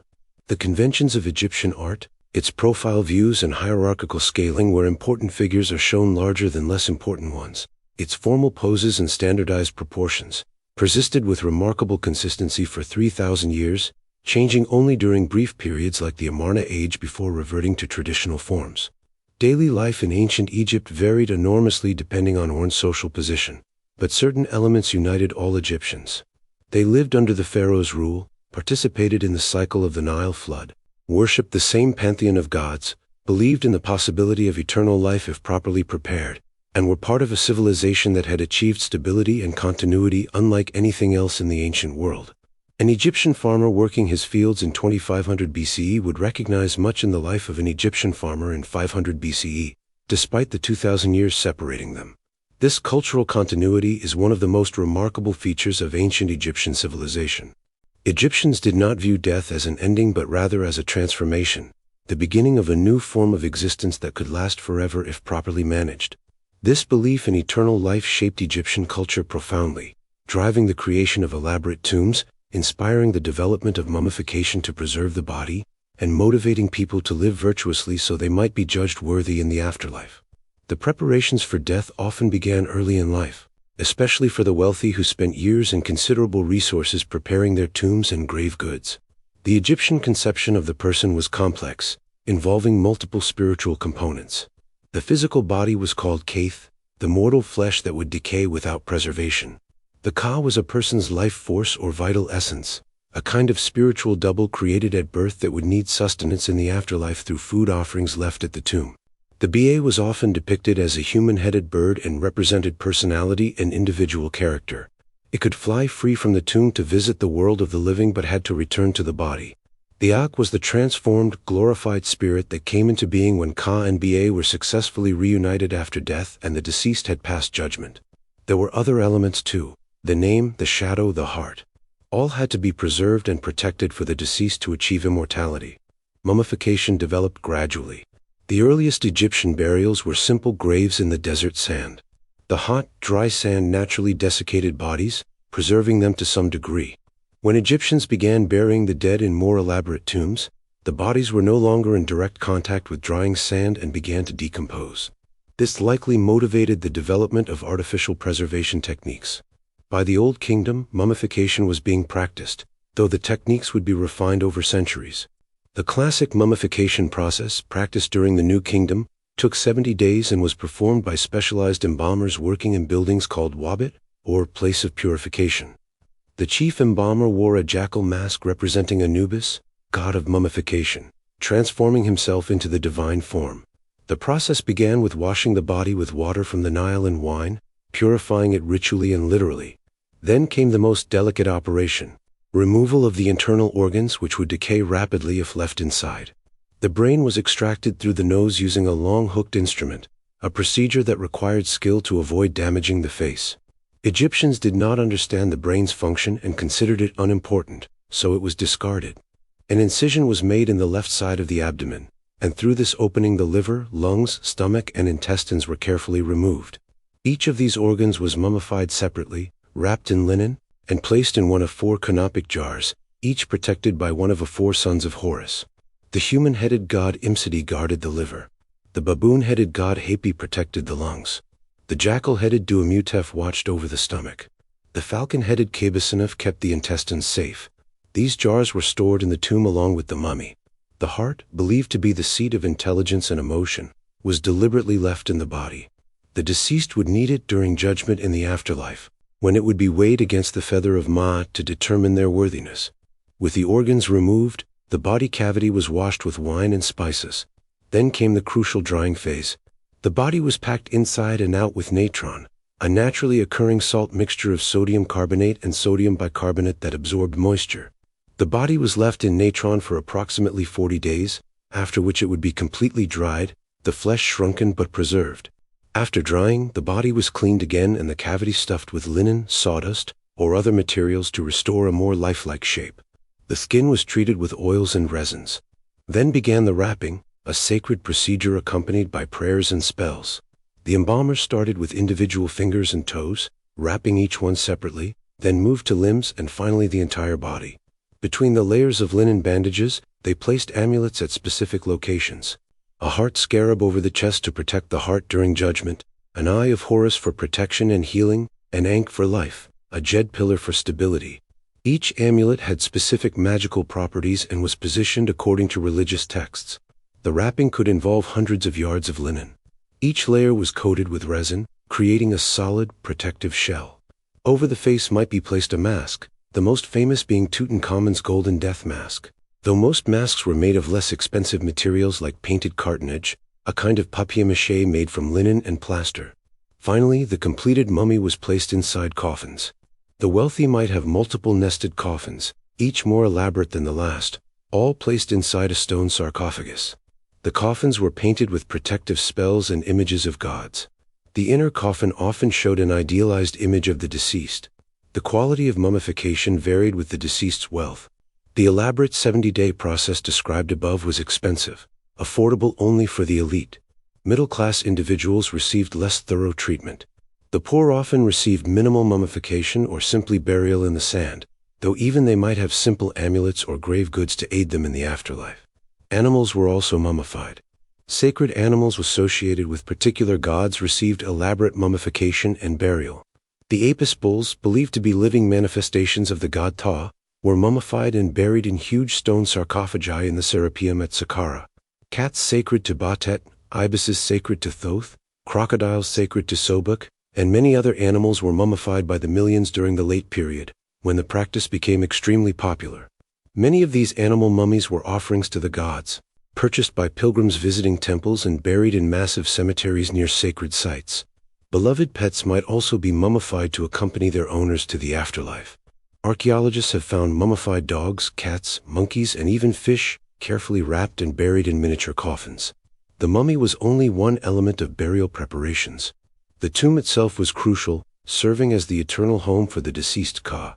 For pharaohs and the elite, tombs could be elaborate structures carved into rock or built of stone, decorated with painted reliefs and hieroglyphic texts. The walls showed scenes of daily life, ensuring these activities would continue in the afterlife. They showed offerings of food and drink, magically ensuring the Ka would be sustained. They included religious texts. The pyramid texts, coffin texts, are most famously the Book of the Dead. The Book of the Dead was not actually a single book but rather a collection of spells and instructions, with different versions varying in content and length. These texts provided the deceased with knowledge needed to navigate the afterlife. They included spells for protecting the deceased from demons, passwords to recite at gates guarded by fearsome deities, hymns to gods who might offer aid, and the crucial spell that would prevent the heart from testifying against the deceased during judgment. Tomb equipment included everything the deceased might need in the afterlife. Food offerings ensured sustenance. Chapti figures, small statues of servants, would magically come to life to perform any labor required in the afterlife, allowing the deceased to avoid manual work. Furniture, clothing, jewelry, weapons, games, cosmetics, even board games like Senet were included, all the comforts and possessions of earthly life recreated for eternity. The funeral itself was an elaborate ceremony. The mummy in its coffin was transported to the tomb in a procession involving professional mourners who wailed and threw dust on their heads in grief, priests who recited spells, and family members following behind. At the tomb entrance, the opening of the mouth ceremony was performed. A priest touched various parts of the mummy with ritual instruments, magically restoring the deceased senses so they could see, hear, eat, drink, and speak in the afterlife. This ceremony transformed the corpse into a functioning Akh, ready to begin the journey through the Duat. After the burial, the living had continuing obligations to the dead. Regular offerings were supposed to be left at the tomb, providing food and drink for the Ka. Priests, paid from endowments set up before death, performed rituals at the tomb. Relatives might visit during festivals, celebrating meals in the tomb chapel in the company of the deceased spirit. But tombs did not always remain undisturbed. Tomb robbery was endemic in ancient Egypt, motivated by the valuable goods buried with the wealthy. Despite dire warnings inscribed on tomb walls threatening robbers with divine punishment, despite supernatural dangers believed to lurk in tombs, despite the risk of execution if caught, robbers broke into tombs, sometimes within years or even months of burial. Many tombs were violated multiple times over the centuries. Royal tombs in the Valley of the Kings were systematically plundered, with thieves stealing gold, jewelry, precious materials, and even unwrapping mummies to retrieve amulets buried in the wrappings. In response to robbery, priests during the 21st dynasty gathered many royal mummies from their violated tombs and reburied them in secret caches, where they remained hidden until their rediscovery in modern times. The most famous cache was found at Deir el-Bahari in 1881, containing the mummies of some of Egypt's greatest pharaohs including Ramesses II, Seti I, and Thutmose III. These mummies, stripped of most of their grave goods but at least physically preserved, give us direct contact with individuals who lived 3,000 years ago. We can see their faces, study their remains, extract their DNA, diagnose diseases they suffered, understand their diets and causes of death. The Egyptian afterlife, as depicted in the Book of the Dead and tomb paintings, was a complex mixture of dangers and rewards. The deceased had to pass through 12 gates, each guarded by a demon who demanded proof of knowledge. They had to navigate regions of fire, darkness, and monsters. They needed magical spells to protect them, knowledge to answer challenges, provisions for the journey. But if they overcame all obstacles and passed the weighing of the heart, they could enter the field of reeds, Aru, the blessed afterlife. This realm was imagined as an idealized version of Egypt, with abundant crops, flowing water, eternal sunshine, and freedom from pain or suffering. Here the justified dead could live forever, tending fields that produced miraculous yields, enjoying the company of loved ones who had also achieved blessed existence, and participating in the eternal cycles of creation alongside the gods. For 3,000 years, this vision of death and afterlife shaped how Egyptians lived. The massive resources devoted to tombs and mummification, the care taken in preserving bodies, the elaborate funeral practices, all testified to the centrality of these beliefs. More than pyramids or temples, the Egyptian quest for immortality defined their civilization, representing humanity's eternal struggle against death and our hope that something of us might persist beyond mortality. After the New Kingdom's collapse around 1070 BCE, Egypt entered a long period of decline, division, and foreign rule known as the Third Intermediate Period and Late Period, lasting until the final conquest by Rome in 30 BCE. These final centuries of pharaonic Egypt saw the great empire reduced to a client state, its independence lost, its glory dimmed, though Egyptian culture and religion remained vital even under foreign domination. The Third Intermediate Period saw Egypt divided between competing power centers. In the north, a line of pharaohs ruled from Tanis in the delta.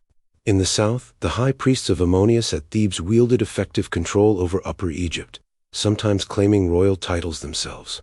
This division weakened Egypt militarily and economically.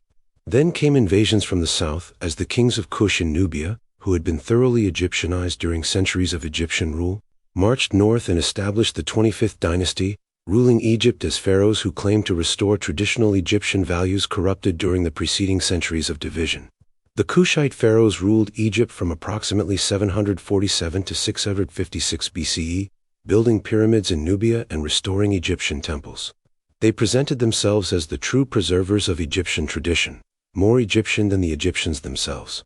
But their rule was cut short by the Assyrians, the great military power dominating the Near East during this period. The Assyrian army, equipped with iron weapons and siege technology, invaded Egypt, sacking Thebes in 663 BCE and ending Kushite rule. The Assyrians, however, did not stay. They appointed Egyptian governors, particularly a family from Sais in the Delta, and withdrew most of their forces. These Sate rulers established the 26th dynasty, governing an independent Egypt from 664 to 525 BCE. The Sate period saw a deliberate return to Old Kingdom artistic and religious traditions, a renaissance of Egyptian culture even as political power remained diminished. Egyptian armies now included Greek mercenaries, and Greek trading colonies were established at Naucratis in the Delta, bringing Egypt into closer contact with the Mediterranean world. Then came the Persians. In 525 BCE, the Persian king Cambyses II conquered Egypt, incorporating it into the vast Achaemenid Empire. Egypt became a Persian satrapy, governed by a satrap appointed from Persia. The Persian conquest was remembered bitterly by Egyptians, though Persian rule was not necessarily harsher than native Egyptian rule had been. Some Persian kings, like Darius I, patronized Egyptian temples and presented themselves in Egyptian royal style. Others showed less respect for Egyptian traditions. Egypt briefly regained independence during the 4th century BCE when native Egyptian dynasties, the 28th through 30th, expelled the Persians and ruled independently for about 60 years. But in 343 BCE, the Persians reconquered Egypt, imposing what Egyptians remembered as particularly oppressive rule.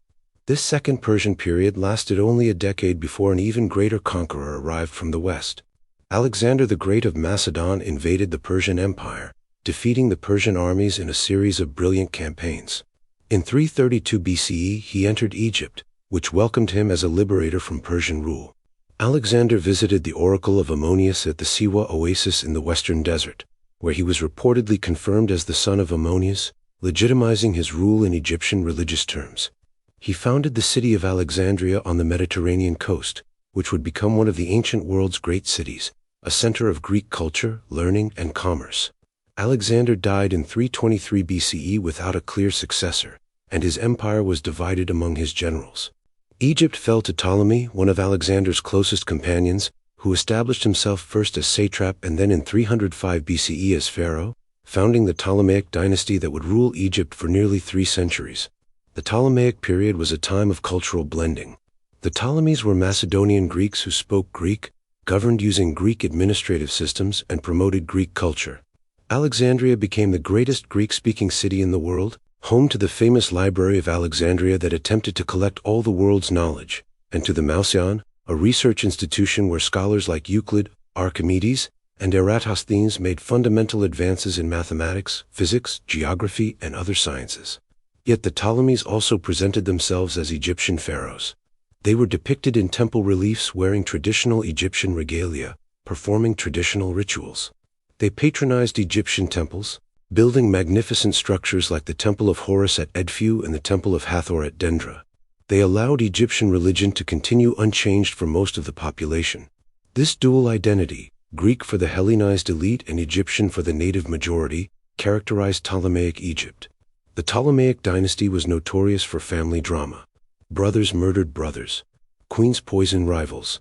Siblings married siblings, continuing the old pharaonic tradition of incestuous marriage to keep power within the family.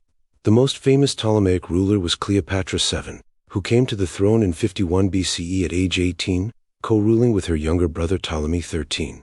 Egypt by this time was politically weak, economically dependent on Rome, which had become the Mediterranean's dominant power. The Ptolemies survived by aligning with powerful Romans. When Julius Caesar arrived in Egypt in 48 BCE pursuing his rival Pompey during Rome's civil war, Cleopatra saw opportunity. She famously had herself smuggled into Caesar's presence rolled in a carpet. Her intelligence, charm, and political acumen impressed Caesar, who helped her defeat her brother and secure sole rule of Egypt. Cleopatra became Caesar's lover and bore him a son, Caesaron. She visited Rome, scandalizing conservative Romans with her foreign ways. But when Caesar was assassinated in 44 BCE, Cleopatra had to find a new Roman protector. She allied with Mark Antony, one of the triumvirs who ruled Rome after Caesar's death. Their relationship became both political and personal. They had 3 children together. Antony lived in Alexandria for extended periods, adopting some Egyptian customs. This alliance with Antony proved fatal. Octavian, Caesar's adopted son and another member of the triumvirate, portrayed Cleopatra as a foreign seductress corrupting a Roman general, threatening Rome itself with Oriental decadence. When civil war erupted between Antony and Octavian, it was framed as a conflict between Rome and Egypt. The decisive battle came at Actium off the western coast of Greece in 31 BCE. Octavian's fleet defeated the combined forces of Antony and Cleopatra. The Egyptian ships fled back to Egypt, with Antony following. Octavian invaded Egypt in 30 BC. Antony, believing false reports that Cleopatra had committed suicide, killed himself. Cleopatra was captured but not mistreated. Octavian wanted her alive to display in his triumph in Rome. But Cleopatra refused this humiliation. According to tradition, she killed herself using an asp, an Egyptian cobra, though the exact method of her death remains uncertain. With Cleopatra's suicide, the Ptolemaic dynasty ended. Egypt became a Roman province, no longer ruled by pharaohs but by Roman prefects appointed by the emperor. Roman Egypt was treated as the emperor's personal property, so valuable that no senator was allowed to visit without imperial permission. Egypt's agricultural wealth fed Rome itself, with vast quantities of grain shipped across the Mediterranean each year. Alexandria remained a great city, though now firmly part of the Roman world. Egyptian temples continued functioning, though they built no major new structures. Egyptian religion gradually declined as Christianity spread through the Roman Empire, eventually becoming Egypt's dominant religion by the 4th century CE.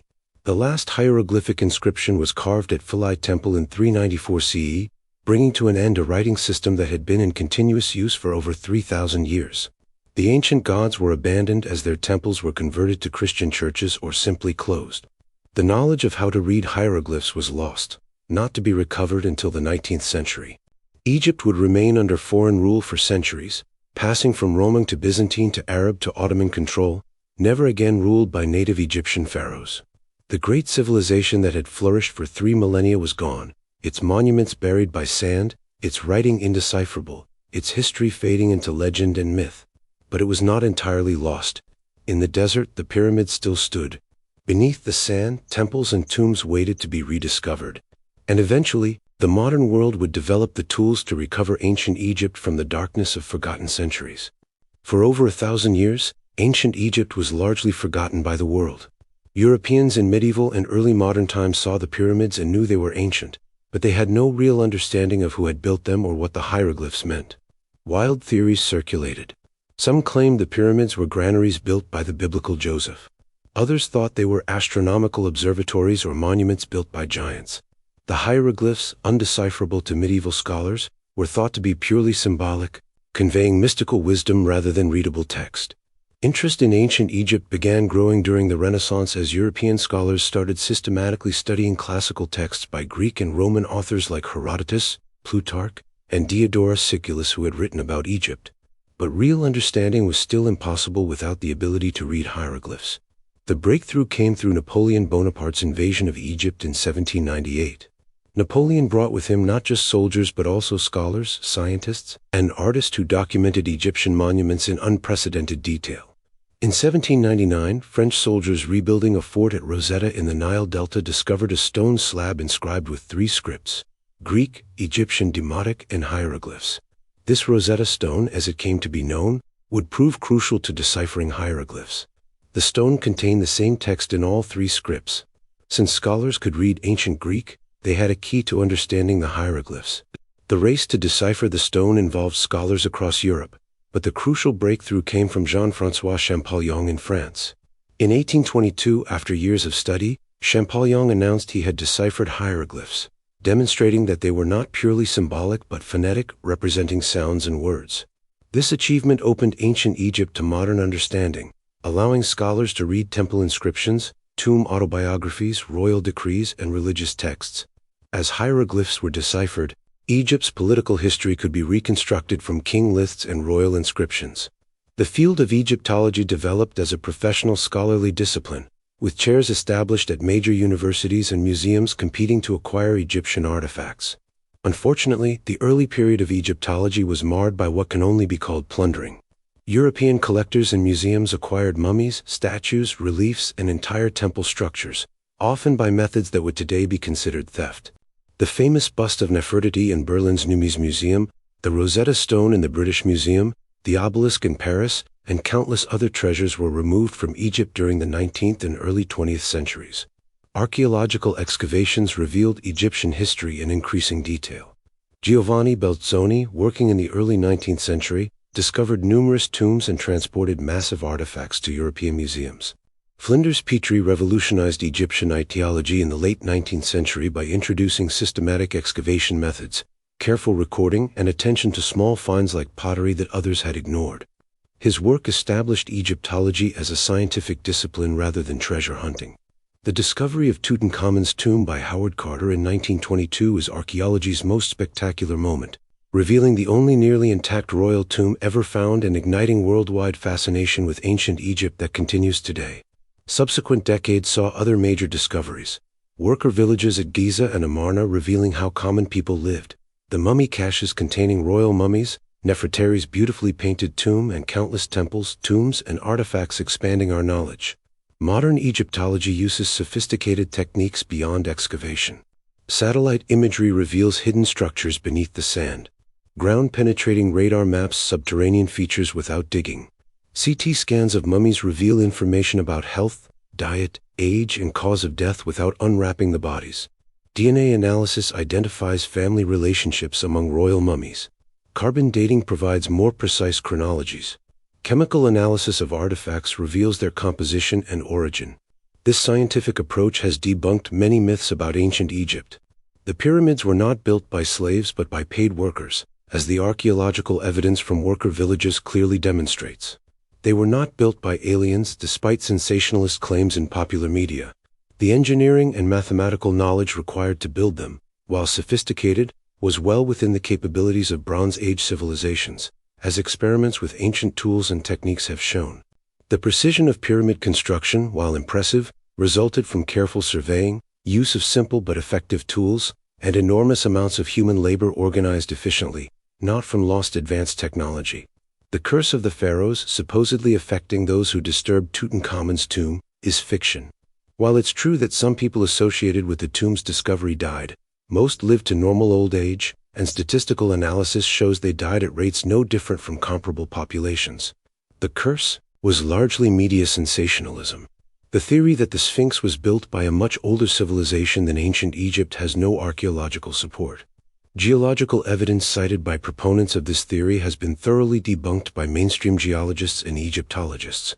The Sphinx fits perfectly into the context of 4th dynasty royal sculpture and was almost certainly built during Khafre's reign.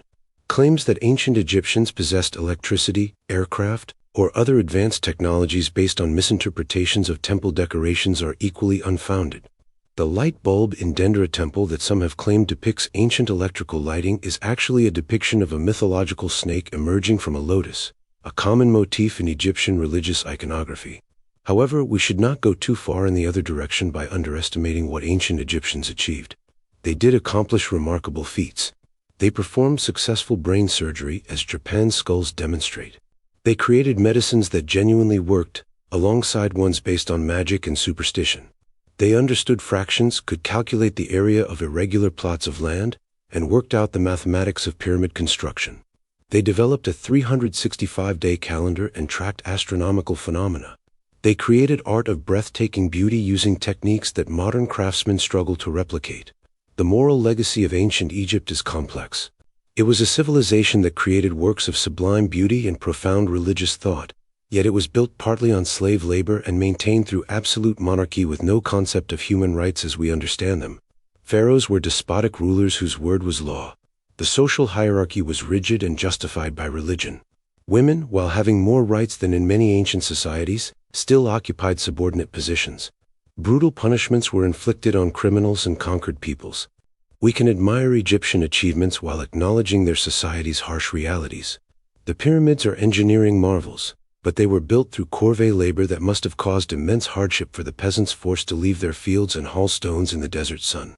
The beautiful tomb paintings show idealized scenes of plenty and joy, but most Egyptians lived hard lives of agricultural labor with limited freedoms. Ancient Egypt's influence extends far beyond its own time and place. Egyptian religion influenced Greek and Roman thought. Isis worship spread throughout the Roman Empire and may have influenced early Christianity. Egyptian art inspired Greek sculptors.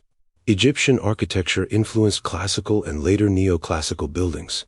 Obelisks transported from Egypt or imitated in style stand in many modern capitals. The Ankh symbol appears in modern jewelry and tattoos. Pyramid shapes appear in architecture from Las Vegas to Paris. In Egypt itself, the legacy is direct and continuous, though transformed. The Coptic Christian Church, Egypt's indigenous Christian community, preserves a language directly descended from ancient Egyptian. Some agricultural techniques used along the Nile today differ little from those depicted in pharaonic tomb paintings. Folk beliefs and practices sometimes echo ancient traditions. The presence of the pyramids and temples, though now historic monuments rather than living religious centers, still shapes Egyptian identity and national pride. Perhaps most importantly, ancient Egypt reminds us that our modern civilization is not humanity's first attempt at creating enduring culture. 3,000 years before us, people built monuments designed to last forever, created art meant to transcend mortality, developed complex religious systems seeking to explain existence, organized societies of millions under centralized governments, traded across vast distances, waged war and made peace, loved and hated, hoped and feared. They dealt with universal human concerns about death, justice, order, meaning. They asked themselves how to create something that would outlast their individual lives. And they succeeded, though not in the way they intended. The pharaohs hoped to achieve literal immortality, their cause sustained forever by offerings and rituals. That failed. The offerings stopped. The rituals ceased. The tombs were robbed. The mummies were disturbed. But the pharaohs did achieve a different kind of immortality. Their names are still known. Their faces, carved in stone or preserved in death masks, can still be seen. Their monuments still stand. Their words can still be read. Ramesses the Great wanted eternal life, and in a sense he got it, though not through magic but through the monuments he built and the records he left. And so our journey through ancient Egypt comes to an end, though the civilization we've explored endured for a span of time almost impossible to comprehend. 3,000 years is longer than the entire history of Christianity. It is more than twice the time that has passed since the fall of Rome. If Ramesses II could have somehow returned to Egypt at the time of Cleopatra, he would have been seen monuments built over 1,200 years before his time, more distant to him than the Middle Ages are to us. Through those vast expanses of time, ancient Egypt created enduring wonders. The pyramids of Giza still stand on the desert plateau, the only surviving wonder of the ancient world. The temples of Karnak and Luxor still proclaim the glory of the gods. The Valley of the Kings still shelters the tombs of pharaohs. The mummies of kings who ruled before the time of Abraham, Moses, or David can be seen in museums, their faces giving us direct contact with antiquity. The hieroglyphs that no one could read for over 1,000 years now speak again, telling us of battles and building projects, of trade expeditions and religious beliefs, of the daily lives of people who seem both utterly foreign and strangely familiar. We have walked together from the pre-dynastic villages along the Nile through unification and the age of pyramid building, through Middle Kingdom Renaissance and New Kingdom Empire, through religious revolution and military conquest, through the long twilight of foreign rule to the final end of pharaonic civilization. We have explored Egyptian religion with its complex pantheon and its obsession with the afterlife. We have examined Egyptian society from pharaohs to slaves. We have followed the mummification process that Egyptians believed would preserve them for eternity. What we have discovered is a civilization far more sophisticated, complex, and human than romantic fantasies suggest. The ancient Egyptians were not a mysterious people guided by lost wisdom or alien visitors. They were humans like us, dealing with universal concerns using the knowledge and beliefs available to them. They created a stable, prosperous civilization that endured longer than any other in human history. They made advances in art, architecture, medicine, mathematics, and administration. They developed religious and philosophical concepts that still resonate. They left monuments that continue to inspire awe. But they were also humans with all that implies. They could be cruel as well as sophisticated. They enslaved conquered peoples. They justified absolute monarchy through religion. They were often resistant to change, clinging to artistic and cultural conventions for millennia. They were not perfect, but they were remarkable. If you've enjoyed this journey through the history of ancient Egypt, please take a moment to like this video and subscribe to the channel. Your support helps me continue creating these in-depth historical narratives that explore the fascinating civilizations of the past. Thank you for joining me on this exploration of the civilization that emerged along the Nile over 5,000 years ago, creating a legacy written in hieroglyphs and sealed in desert tombs, a testament that humanity's reach for immortality can, in unexpected ways, succeed. From the first settlements on the river's banks to Cleopatra's death in Alexandria, ancient Egypt was a civilization of such enduring power and spiritual depth that its monuments still remind us, in the 21st century, that we are not the first to reach for eternity, to create beauty that transcends mortality, to wonder about our place in the cosmos, to hope that something of us might persist beyond our brief span of years. Along the Nile, in the shadow of the pyramids, that hope was given form in stone, and the echo of ancient Egypt reverberates still.